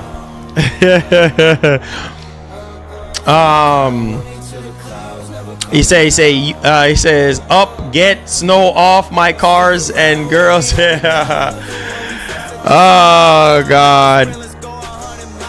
I say you see the Dreamcast begging for cash for teeth and a big YouTuber. Oh yeah, I saw that, man. I saw that. Hey man. Hey, you know, if you need help, you need help. You know what I mean? Apparently, from what I've seen, it seemed like he almost raised the money for his teeth, man. Like that stuff. Your mouth is very important. You know, your dental health is very important. That's something not to play with. So I understand, man. You know, sometimes you need help. So you say y'all better think twice. Stuff expensive. That 5090 might be $2,300 out the gate. Oh yeah. 23. Hey, you know what? You probably right, bro. That bro. That 5090 is gonna be expensive though, like straight up and down, like straight up. So yeah. Says I heard that 2022 that Modern Warfare 4 is a new COD Modern Warfare game before Modern Warfare 3 came out in 2023. Yeah, I don't know, man. Like just all these remakes and reboots and I don't know, man. We're gonna see what happens.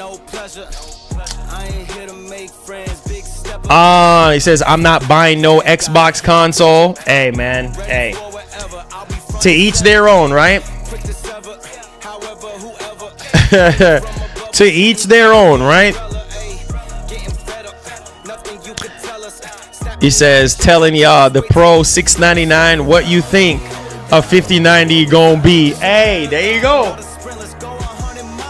Hey man, there you go. It's gonna be, hey Lucci, it's gonna be way more. It's gonna be way more than $700 for that 5090. I can tell you that.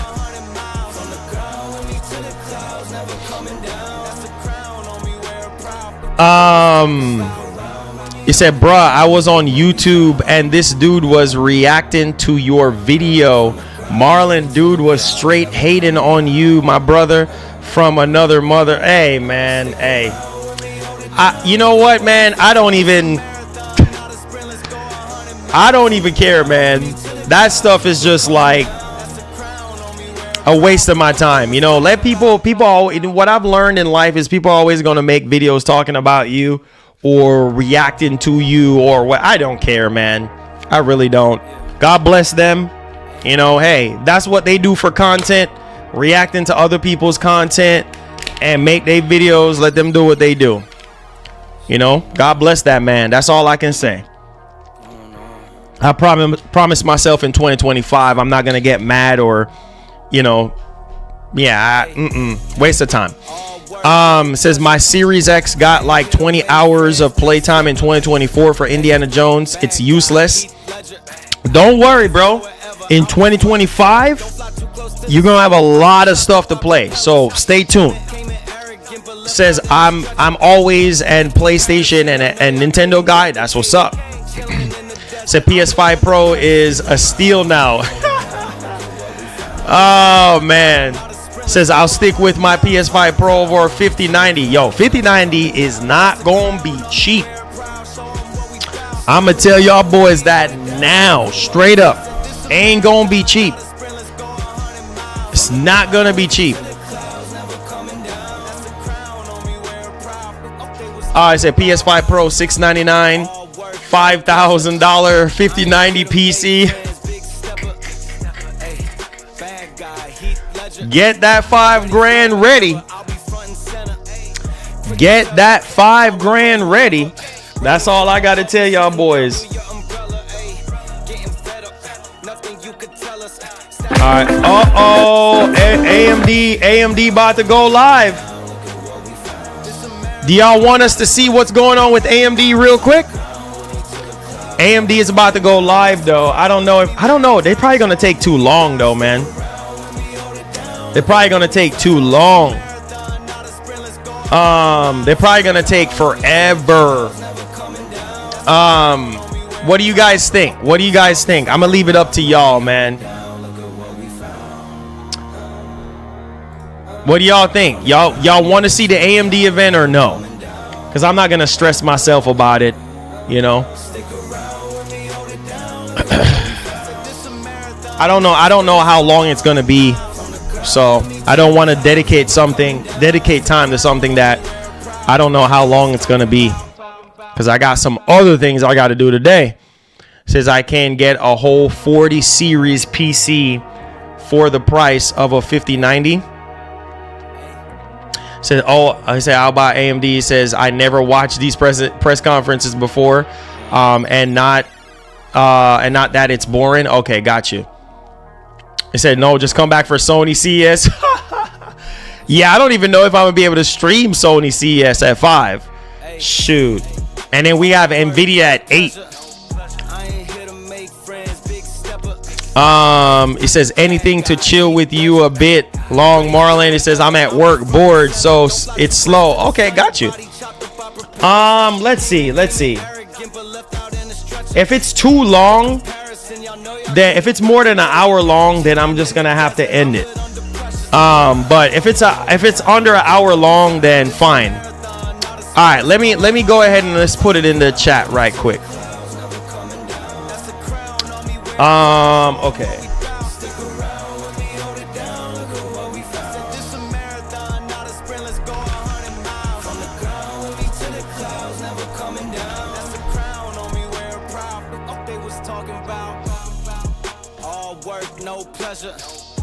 All right. Bad guy, Heath Ledger. Ready for whatever. I'll be front and center. Quick to sever. However, whoever. Raining from above, we shooting down through your umbrella. Oh no, hold on. Nothing you could tell us. Snapping every shot I take, just wait till it develops.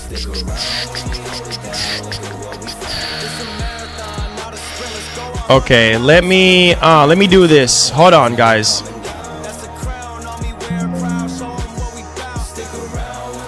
Let me see if it's gonna allow me to. Okay, so all right.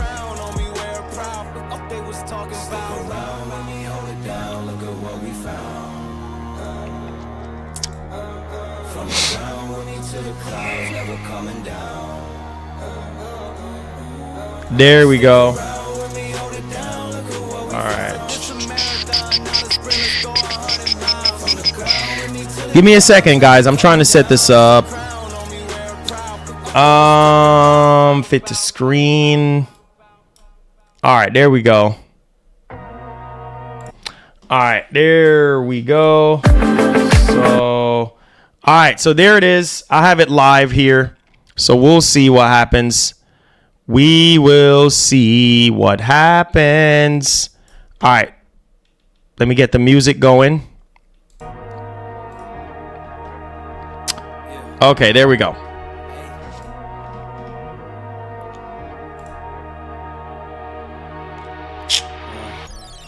All right, there we go. We're just gonna wait. We just gonna wait on it. Make sure y'all hit the like button for your boy. Hey, all work, no pleasure. I ain't here to make friends. Big step. I'm gonna put a timestamp on this one though, so that I can remember. I'll be front and center. Don't fly too close to the sun. Your body chopped up by propellers. Came in arrogant, but left out in a stretcher. The comparison, y'all know y'all couldn't replicate it. Chilling in the desert, I'm good under pressure. Stick around when we hold it down. Look at what we found. This a marathon, not a sprint. Let's go 100 miles. On the ground when we to the clouds, never coming down. That's the crown on me, wear it proud. Show 'em what we bout. Stick around when we hold it down. Look at what we found. This a marathon, not a sprint. Let's go 100 miles. Yes, hit that like button. Hit that like button. Hit that like button. Hit that like button. All work, no pleasure. I ain't here to make friends. Big stepper. Hey, bad guy, Heath Ledger. Ready for whatever. I'll be front and center. Quick to sever. However, whoever. Raining from above, we shooting down through your umbrella. Hey, getting fed up. Nothing you could tell us. Snapping every shot I take. Just wait till it develops. Stick around when we hold it down. Look at what we found. Oh, thank you so much, Tyler Crane, for subscribing to the channel. Yes, sir. Yes, sir. Question, you playing Xenoblade X on Switch since? Nah, man, I have not. I have not, bro. I'm waiting for the Switch 2 to drop so that I can do it. Thank y'all for subscribing, man. Make sure you guys hit the like button for your boy. I definitely do appreciate y'all, man. Thank y'all so much, man. You guys are awesome, bro.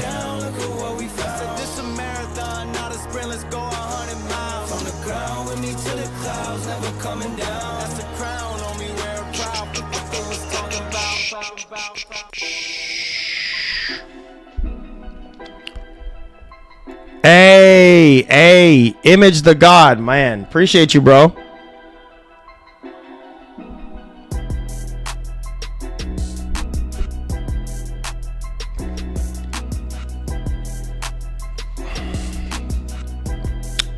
Says I'm gonna watch it all over again so I don't miss everything. Okay, gotcha.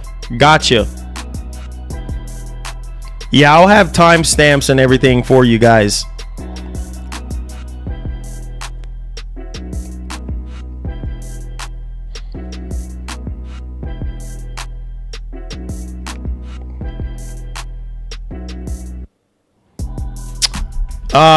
Yo, QTZ, what's up, bro? AMD and Sony partnership equal PS6 monster. Oh man, I can't wait. Can't wait to see how that machine's gonna be, my brother. All right, we at 1 o'clock now. 1 o'clock on the dot.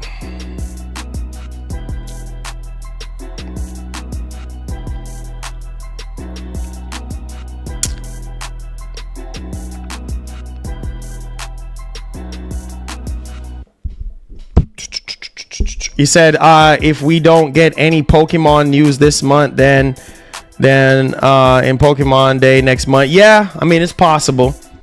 But knowing them, bro, I don't know, man. Ice Cream, what's up, bro? What's popping? Make sure you boys hit that like button for your boy. And see how many votes that we got on this one. So we had 448 votes. I ask you guys, will you buy Microsoft Xbox Prime console next year? 59% of you guys said no, and then 41% of you guys said yes. So there you have it. Yeah, man, just waiting on them. They're taking forever.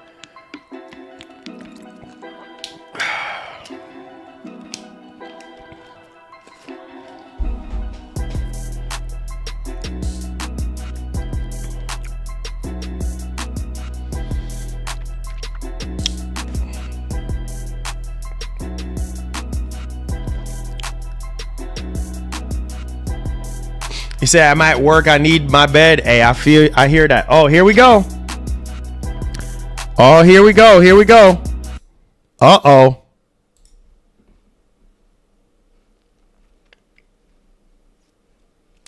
Oh, here we go. Touches the lives of billions. Powering the technology you use every day. Here we go. To your personal device. Automotive to automation. Curiosity to creativity. Why is there an echo?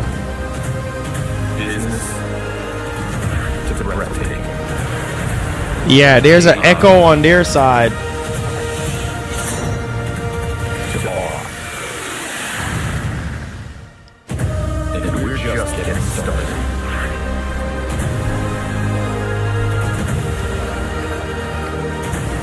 Advanced micro devices. AMD. Together we advance.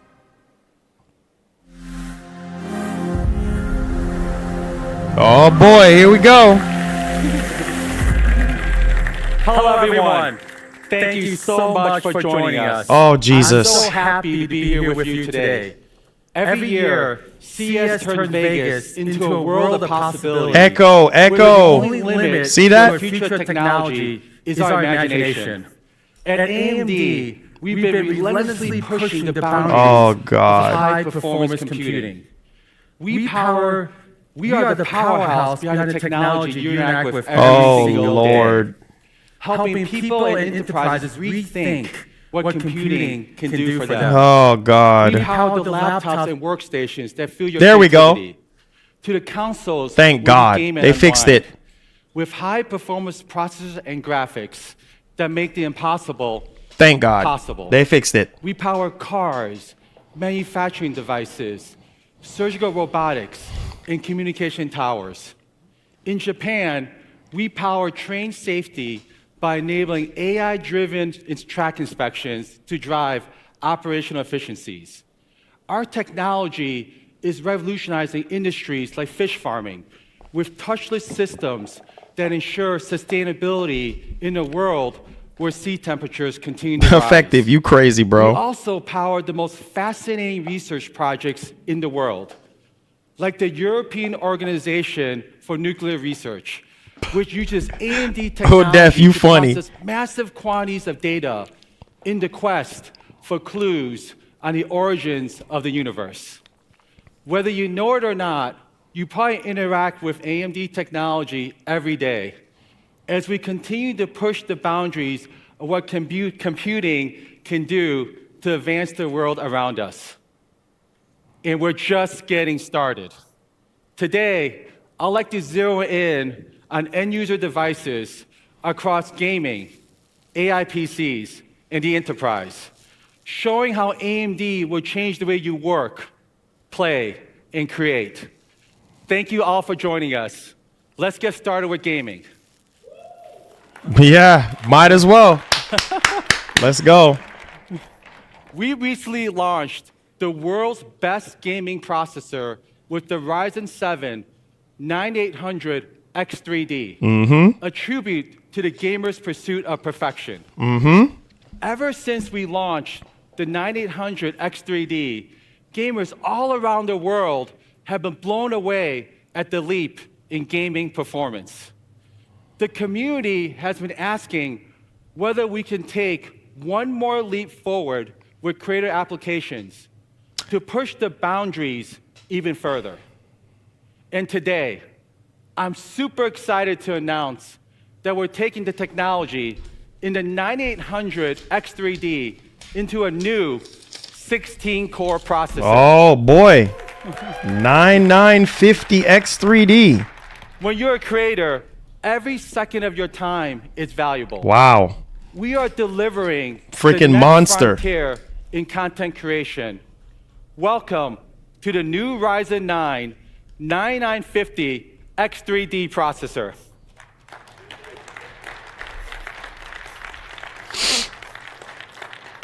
Combine the best Stupid technology for question. gaming If you're and the best at technology dinner, for are you creators on your into a phone? single Nah. package. On the left side, we've got an 8-core CCD and a bonded 3D SRAM. On the right side, we have an additional 8 Zen 5 cores that can reach the highest frequency possible.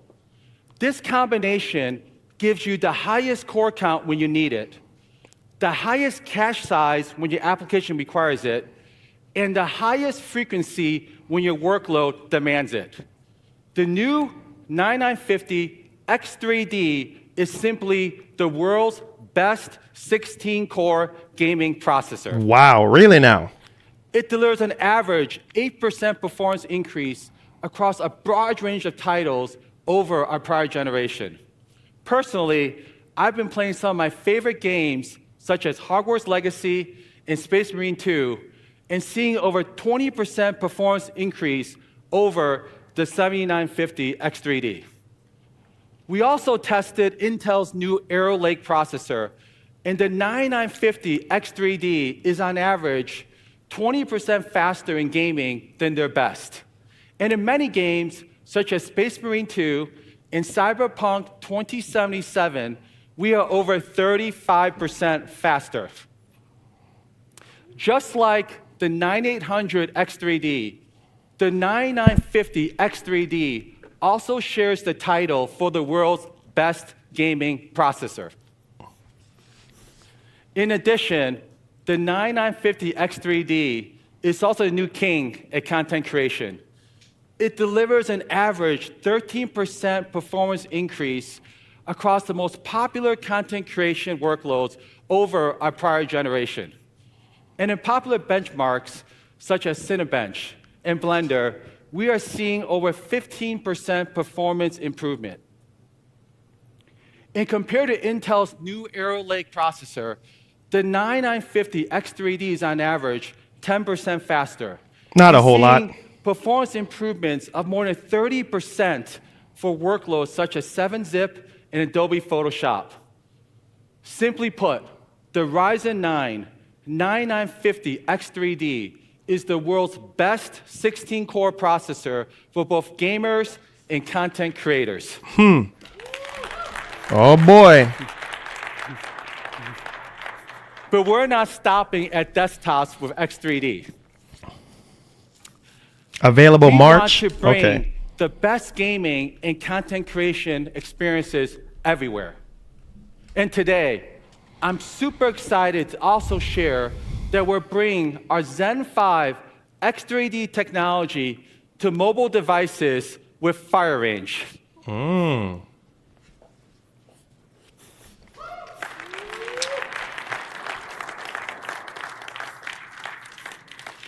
Expanding our 9950 X3D milestone, we're bringing the world's best desktop gaming and content creation processor into a mobile package. Oh boy. Available in the first half of this year. Whoa. For them laptops. To create the best games, it requires close co-engineering with hardware, software, and OS from the very beginning of development, including extensive optimizations in Zen 5, our next generation RDNA 4 architecture, and our latest frame generation and machine learning-based upscaling technology with FSR 4. Oh, here we go. Being a lifelong gamer myself, I spend a lot of time with game studios and developers to unlock the full creativity and imagination. For our first guest, I want to introduce a true trailblazer of the gaming industry, A programmer and game designer by training, he built some of the most iconic games in the industry, such as Mortal Kombat and NBA Jam. He was responsible for the global development of Minecraft and now leads the top game studios in the world. I'm so happy to introduce our close partner, Matt Booty, president of game content and studios at Microsoft, including Activision, Blizzard, and Bethesda. Big dog. Thanks, Jack, and hello to everyone at CES. Games are how we connect, how we build community, and how we explore bold new ideas. From our earliest days of building a console around DirectX and Xbox Live, to today's Xbox Play Anywhere and Game Pass, we've always pushed the boundaries to bring new, innovative experiences to players around the world. AMD has been an incredible partner to Microsoft in this journey, helping us drive innovation across every level of gaming. From powering the latest generation of Xbox consoles to enabling cutting-edge hardware for PC gamers, their technology has consistently pushed the industry forward. Our decades-long partnership with AMD has resulted in several of the underlying gaming technologies that are used by all the biggest developers today. This ranges from development of OS-level graphics APIs like DirectX 12 Ultimate and ray tracing, to larger caches, multi-threading, and driver optimizations that enable more games to be played on more devices. The Activision team is proud to partner closely with AMD to optimize Black Ops 6 for AMD Ryzen processors and Radeon graphics. Our teams can't wait to see what they can do with the next generation of processors and GPUs with Ryzen X3D and RDNA 4.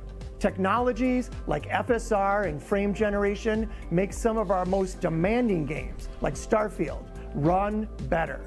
These optimizations give our teams more headroom to not just push more pixels, but to actually explore richer gameplay, deeper physics modeling, and more robust systems. And this dynamic of hardware technology enabling our devs to do more continues in the future, with FSR 4 on the latest graphics cards bringing high-quality machine learning upscaling to games like Call of Duty Black Ops 6 later this year. Thank you, Lisa, Jack, and everyone at AMD for helping our teams achieve more. Thank you, Matt. We truly value our partnership with you and the game studios. My son and I have spent countless hours playing Starfield, Diablo 4, and a new Call of Duty Black Ops 6, and we have so much fun playing them together. Thank you for your pursuit of artistic expressions, combining art and gaming together to deliver such memorable, personal, and social experiences. We absolutely love the gaming community, and we look forward to telling you more about RDNA 4 and FSR 4 later this quarter. Oh, later this quarter. Now let's shift gears to AI PCs. AI is the most disruptive technology in the past 50 years. Oh boy, they said later this year, so it's not even going to be available now. It's clear that AI is a new electricity. It's going to be everywhere. And today, we are bringing that technology to everyone, pushing the limits of what AI computing can do for you. To tell you more, I'd like to introduce Rahul Tikku, Senior Vice President and General Manager of our client business. Hello, Rahul. Thank you, Jack. Good morning, everyone. Welcome to CES. I want to start by congratulating the gaming team on a great set of products that were just launched. As you saw, we have leadership technologies in the gaming space, and we continue to out-innovate the market there. Jack also talked about cloud to edge, and you heard about our gaming leadership, and I'm going to focus on AI PCs. This past year, we released our third generation Ryzen AI 300 series processors that enable the first Copilot Plus x86 PCs back in June. This was done with a single chip with leadership productivity, leadership graphics, and leadership AI capabilities. We see this in the Ryzen AI 300 reviews, calling out our great architecture, our leadership in performance, and the best AI experiences that we're bringing to our customers. And in 2025, you're going to see Ryzen AI will continue to grow with over 150 laptop designs. Jeez. These are beautiful, elegant platforms from our partners like Lenovo, HP, Asus, Acer, and many more.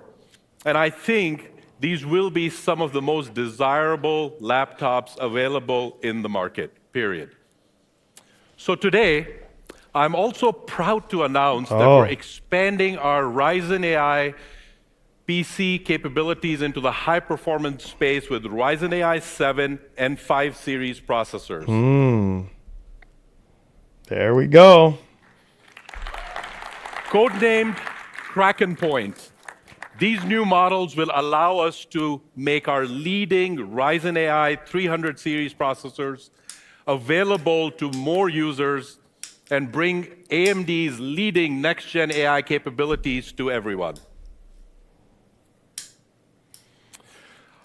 Our new Ryzen AI 7 350 demonstrates faster multitasking productivity than the competition, beating Qualcomm Snapdragon by an average of 35% across some of the key benchmarks, and the Intel Lunar Lake product by an average of 30% when tested across 9 multi-threaded benchmarks. This extra performance that our Zen 5 cores deliver make a huge difference in users' day-to-day experience with their personal computers. These processors will also feature our XDNA 2 neural processing unit. This is the fastest NPU with 50+ TOPS achieving leadership performance while also beating Intel and Qualcomm's fastest mobile processors. These processors will allow even more customers to run next-gen AI experiences just like our Ryzen AI 9 300 customers do today. And any discussion about laptops has to include portability. The Ryzen AI 300 series can deliver over 24 hours of battery life when tested in video playback, letting you stay unplugged longer to get everything done. So, in a nutshell, these processors have it all. Multi-day battery life, combined with winning performance and leadership AI capabilities. These latest additions to the Ryzen AI 300 lineup include the Ryzen 8 AI cores, 7 16 350 threads.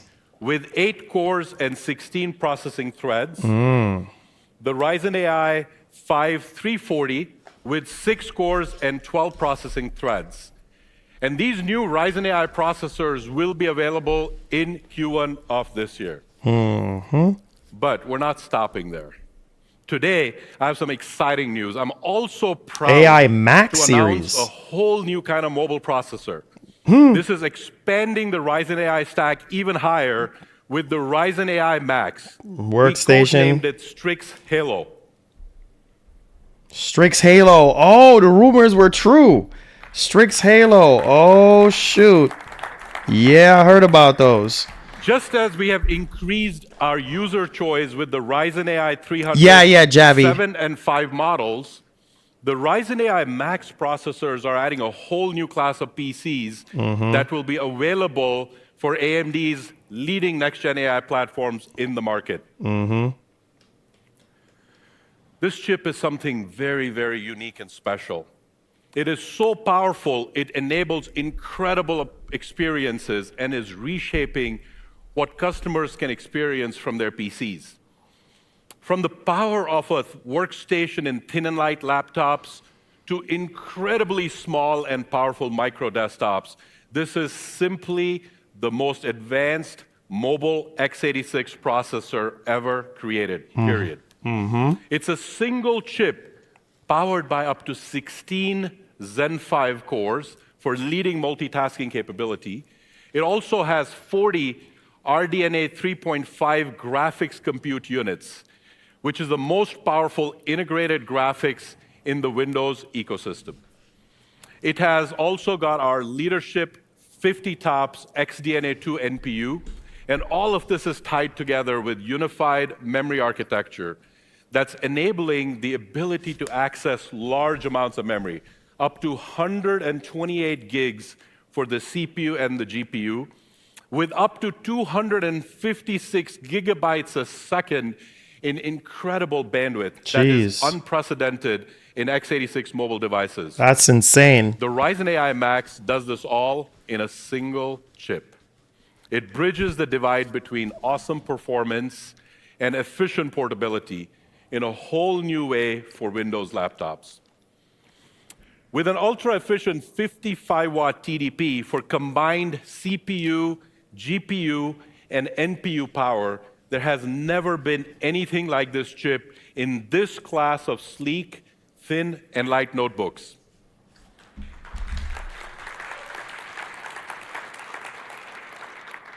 Against the Intel Lunar Lake, we win by an astounding margin, averaging 2.6x faster rendering performance.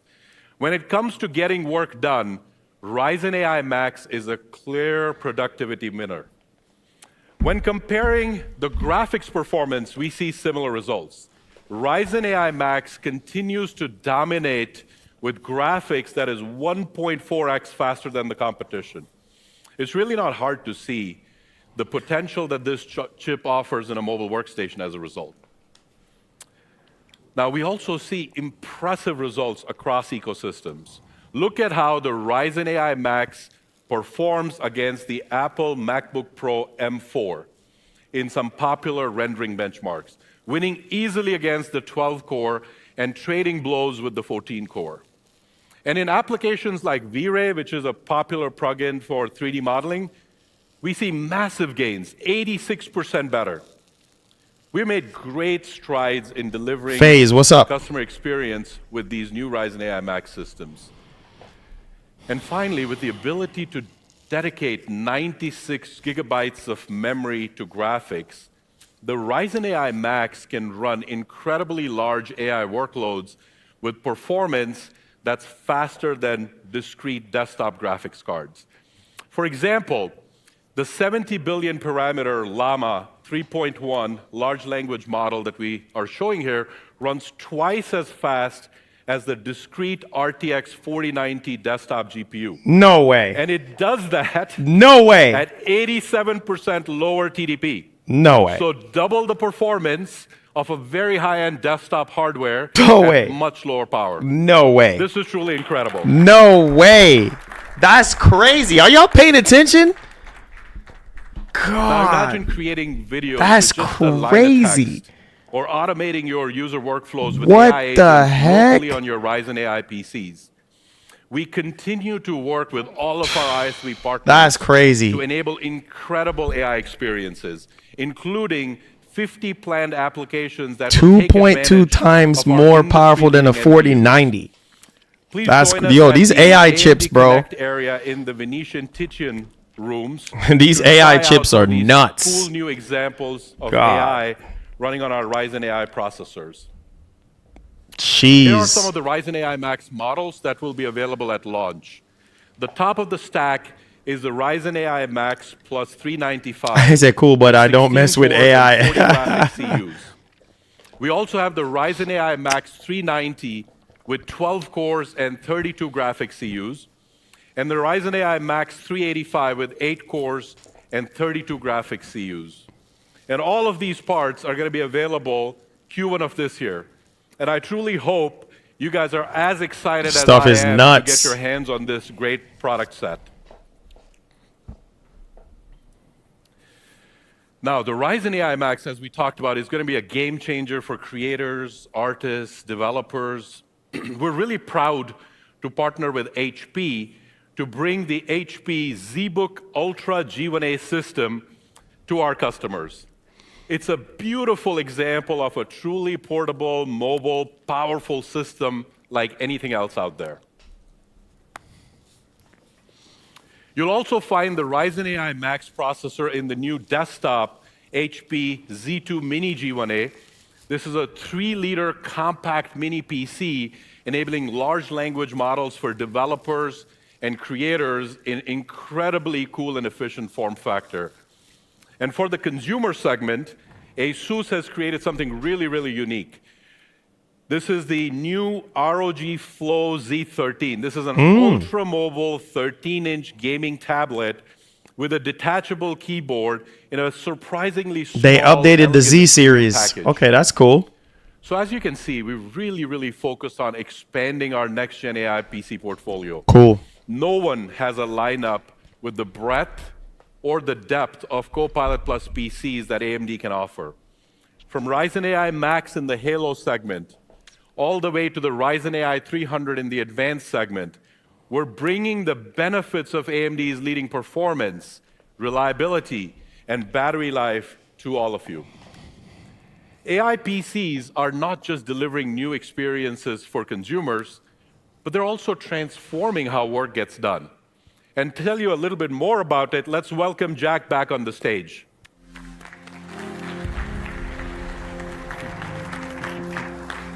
Now let's talk about enterprise. AMD has been on a journey to from the data center We'll to make our client own devices. destiny. Epic is the CPU for hyperscalers, supporting cloud services gets me used excited daily for by next billions gen of users consoles. globally. Most Whether that's definitely, Facebook, Andre. Instagram, Netflix, WeChat, or WhatsApp. The world's largest and most Appreciate you. advanced AI models run flawlessly on our Instinct data center GPUs at the highest performance per dollar, including GPT-4. We want to bring to the enterprise all the know-how from the server and data center side to the enterprise endpoint.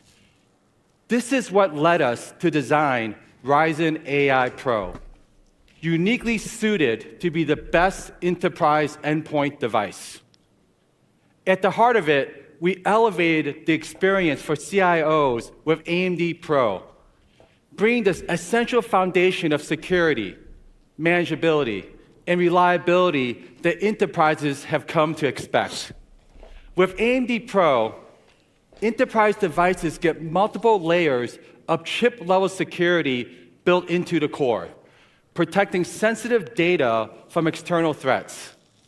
Technology layers like AMD Memory Guard, which safeguards sensitive business data in the event an employee's PC gets lost or stolen. Or Microsoft Pluton, a chip-to-cloud technology built with zero trust principles at the core, meaning it verifies each request as though it originated from an uncontrolled network every single time. These security layers, combined with AMD Pro's manageability features, are designed to streamline IT operations while protecting the enterprise's most important assets. We focus on TCO as well to ensure that fleet investments translate to real savings in the form of productivity increases. Our PCs are equipped with the fastest x86 processors ever built, with the world's best enterprise multitasking performance. In a world where everyone does more than one thing at a time, working with slow, unreliable PCs should be a thing of the past. We also equip them with the fastest AI engine ever built, delivering the most NPU tops in the industry.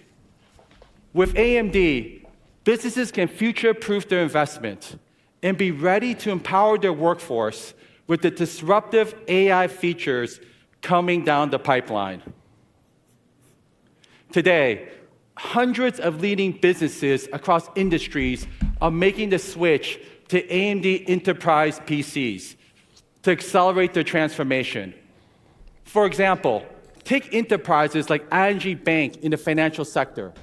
They rely on AMD Pro security and reliability to keep their data protected, all while ensuring their operations run in a stable and secure environment for their banking services.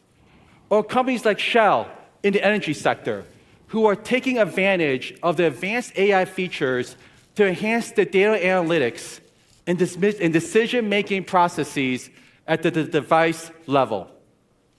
The time has come that enterprise CIOs no longer have to choose between the enterprise compatibility and reliability of Windows and the consumer battery life of Apple.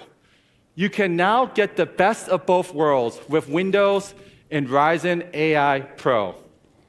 Hello, Jack and CES. I'm proud to say. No worries, we'll keep going.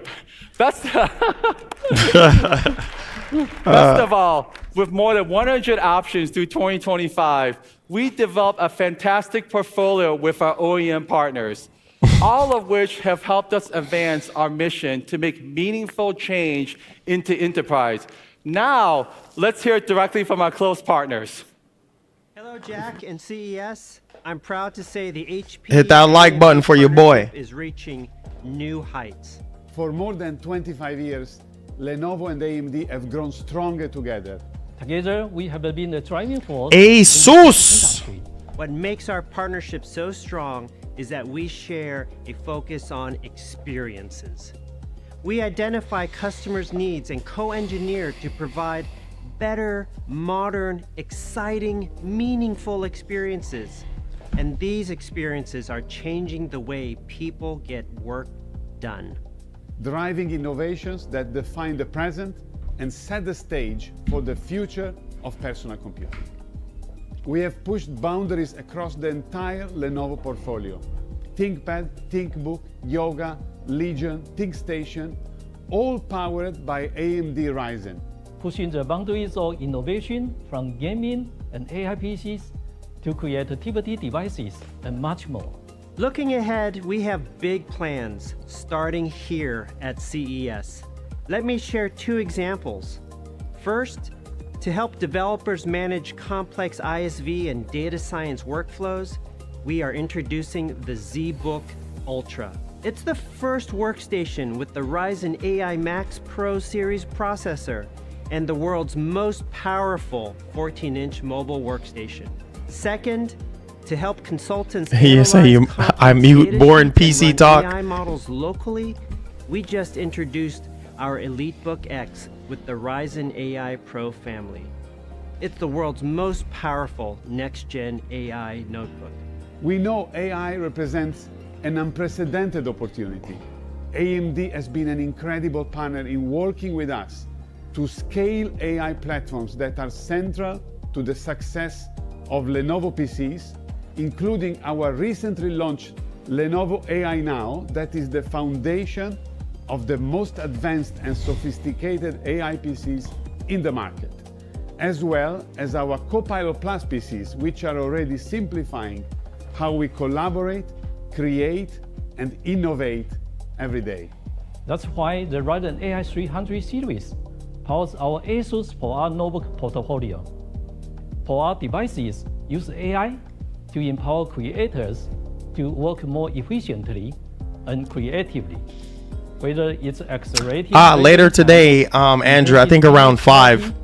Or streamlining editing process, ProArt is transforming the way we create.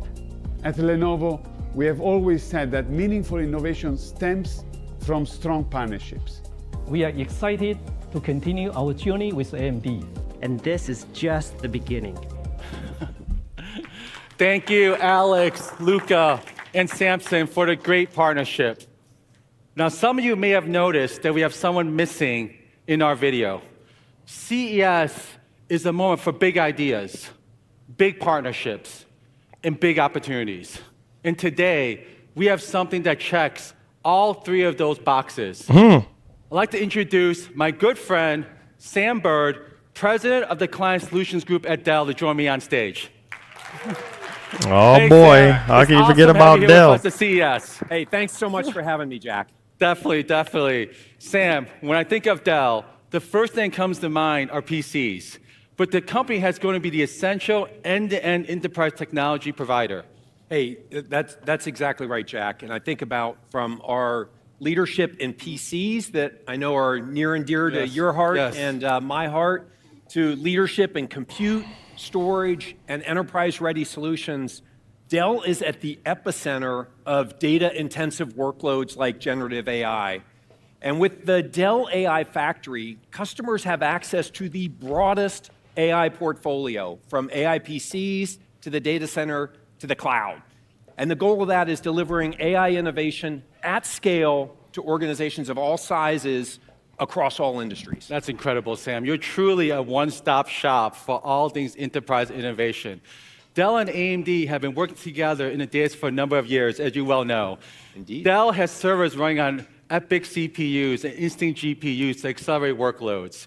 But enterprise technology is an end-to-end ecosystem. And business customers are always asking me, Jack, when are you going to be in Dell commercial PCs? I get this question every single week. And I think we finally have an answer for them with the new Ryzen AI Pro processor available in Dell's new commercial AI PC portfolio. Woo. There you go. Hey, the whole You shebang. stole my headline. I'm too excited. So, okay. So, hey, yeah, you've got it exactly right. Today, we are excited to announce our new commercial-grade Dell Pro portfolio with AMD Ryzen AI Pro. We love it. We love it. Hey, you stole my applause. Jack. I'll give you one now. It's pretty tough. I'll give you one now. Hey, this is laptops, live. We're super excited about them. They represent the next Yes, sir. evolution of enterprise computing. With your products, they have the performance that businesses need today, combined with AI capabilities they're going to need tomorrow. Definitely. Sam, this is such a historic partnership between Dell and AMD. Our first time working together to reimagine what commercial devices can do. And I'm so pumped. You and I have hundreds of engineers working together to build the absolute best enterprise PC platform. Could you share some additional perspective? Hey, absolutely, Jack. In fact, I think we've got one here. Let's take a look, thank you, Paula, at one of our new 13-inch Dell Pro systems powered by AMD Ryzen AI Pro. It's beautiful. Both available this spring for Northern Hemisphere types, Northern Hemisphere spring. Like you said, it's sleek, modern, delivers exceptional speed, incredible battery life, and powerful AI performance thanks to the AMD Pro technologies. It's really scalable, just beautiful displays, up to Quad HD, enterprise-grade security, and 5G and Wi-Fi 7 to provide dependable connectivity no matter where you're working. And Jack, the whole Dell Pro portfolio is built with durability in mind, withstanding nearly 3 times as many hinge cycles, drops, and bumps from tough corporate use as competitor devices. So not 30% more, 3 times more, Jack. Y'all are crazy. All bells and whistles and durability. Sam, I'll definitely be self-hosting and personally testing this device. Great. I was going to drop it there, too, and test Do we it do out. a So drop thank you, test? Paula. We love the new Dell Pro portfolio. And I think, Sam, everyone is wondering, why now? Why is AMD the right partner for this? Hey, so Jack, we've learned in building the Dell AI Factory that one size does not fit all. And flexibility and choice are needed to bring the right performance to the right workload. We see the same need in PCs in the AI PC era, and I'll tell you, that's exactly where you and AMD fit in. We partner with CIOs to help them stay ahead of change, and AMD really brings a comprehensive hardware and software experience at every level of the enterprise stack, and that's a really big deal. No, I love it, Sam. I love it. And that brings us to another critical issue. You and I spent a lot of time talking about this. We know CIOs are facing big decisions in 2025. Do you think CIOs will simply rinse and repeat and replay devices, or would they leap forward with AI PC-enabled PCs? Okay, you're giving me a softball. Of course. I think the choice is clear, Jack, and we believe upgrading to AI PCs is going to pay dividends in productivity. You think about it, there's a massive installed base of 1.5 billion PCs, many of which don't meet the hardware requirements to run Windows 11. So customers that are thinking about refreshing see a world where AI is evolving. I'm done with you, Andre. And the world's greatest productivity device, the PC, is poised to play a pivotal role in the AI revolution. Completely agree, completely agree. So the way we look at it, great to get an AI PC, but we've got to make it easier for CIOs to deploy AI models at scale on PCs. And as we spend time with customers, we see how complex this process is today, getting your data to run on your models on your devices, sorting through multiple AI models, silicon nuances, and then tuning and deploying models. So we're making it easier to get AI running on PCs with Dell Pro AI Studio, the industry's most comprehensive toolkit. And we believe, Jack, this will reduce the time needed to tune and deploy models by as much as 75%, going from 6 months to as little as 6 weeks. Wow, Sam, 6 months to 6 weeks. That's truly, truly incredible. And I agree, this is a chance for business to redefine workplace computing. You guys are crazy, man. AI PC, it's opting for us to move from reactive devices to what you and I talk about, to ones that can predict, think, and act in real time. Dell's new lineup of AMD-powered devices could be pivotal to this transformation. Hey, I totally agree, Jack. You know, our team lives to get great devices into the hands of customers. Devices that will supercharge their creativity and productivity today and future-proof them for tomorrow.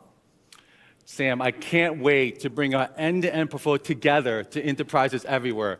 Thank you so much, Sam, for the partnership. This is just the beginning. I'm looking forward to partnering with you for many, many years to come. Thanks for having me, Jack. Thank you, Sam. You take care. Bye.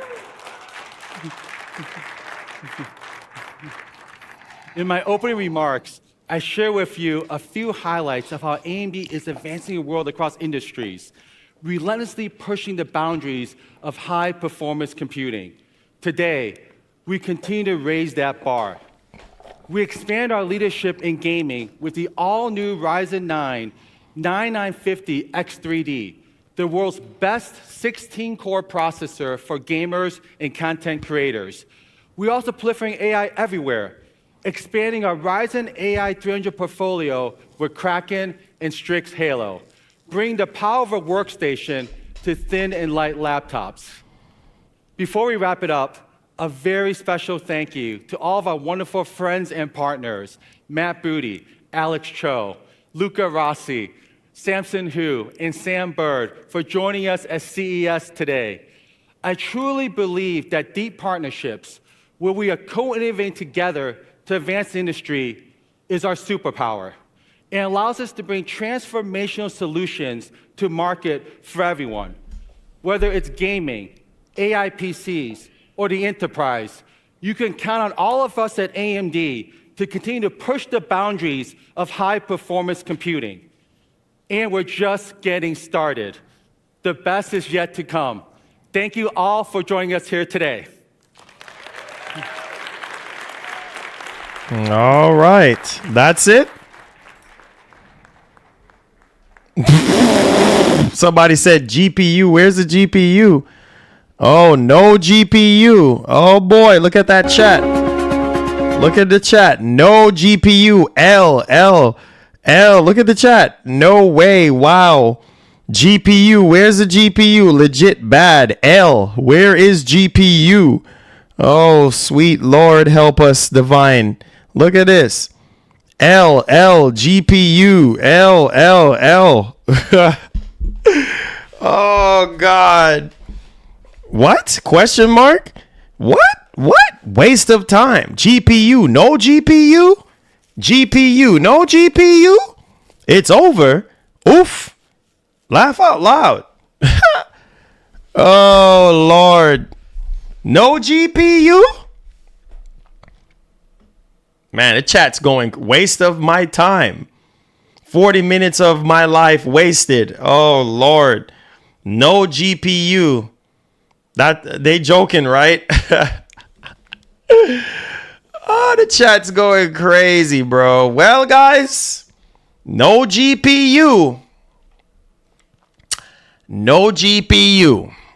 No GPU. Yeah, I was waiting for Lisa Su to be up there, but no GPU announcement. I was like, wait a minute. They went over gaming like way too quick. I mean, they talk about Strix Halo, AI, enterprise, but the biggest part about it is the 9950X3D 16-core processor, which is coming out in March and stuff like that, which I guess it's just, you know, that's really the biggest thing, at least for me. is that Ryzen 9 processor. But other than that, I mean, all the AI stuff is just kind of like, wait a minute, hold up. But yeah, a lot of people are upset right now that they have no GPUs. They didn't mention nothing about the GPUs. FSR 4, they said, was like later down in the year or something like that. So we'll see. Or maybe they're gonna, the 9850 X3D is impressive though. Yeah, it is. But yeah, 45 minutes. Well, at least I covered it for you guys. So it said I knew the leaks were fake. Oh, people are like, the leaks were fake. NVIDIA 1 rip. That's all, folks. Oh, that's all, folks. Yeah, people are pissed right now. No GPUs.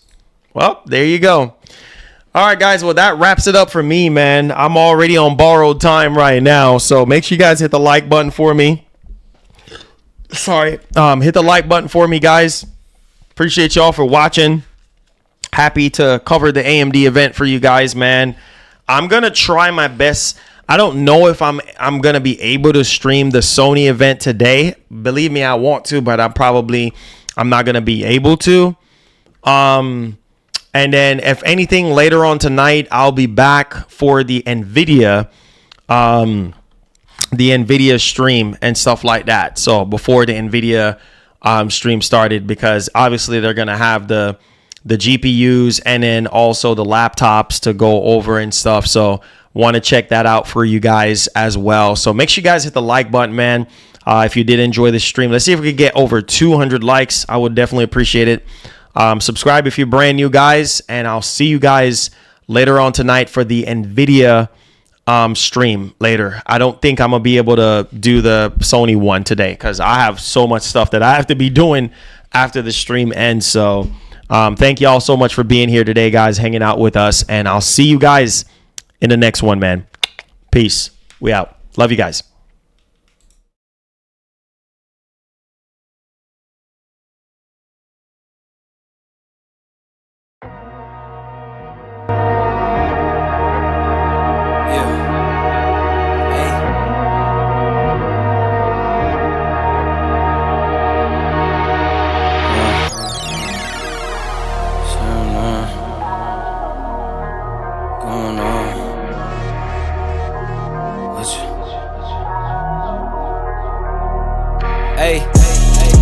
All work, no pleasure. I ain't here to make friends, big stepper. Hey, bad guy, Heath Ledger. Ready for wherever, I'll be front and center. Don't fly too close to the sun, your body chopped up by propellers. Came in arrogant, but left out in the stretcher. The comparison, y'all know y'all couldn't replicate it. Chilling in the desert, I'm good under pressure. Stick around when we hold it down, look at what we found. It's a marathon, not a sprint, let's go 100 miles. From the ground, only to the clouds, never coming down. That's the crown on me, wear it proud, show 'em what we bout. Stick around when we hold it down, look at what we found. Said this a marathon, not a sprint, let's go 100 miles. From the ground, only to the clouds, never coming down. That's the crown on me, wear it proud. What they was talking about? All work, no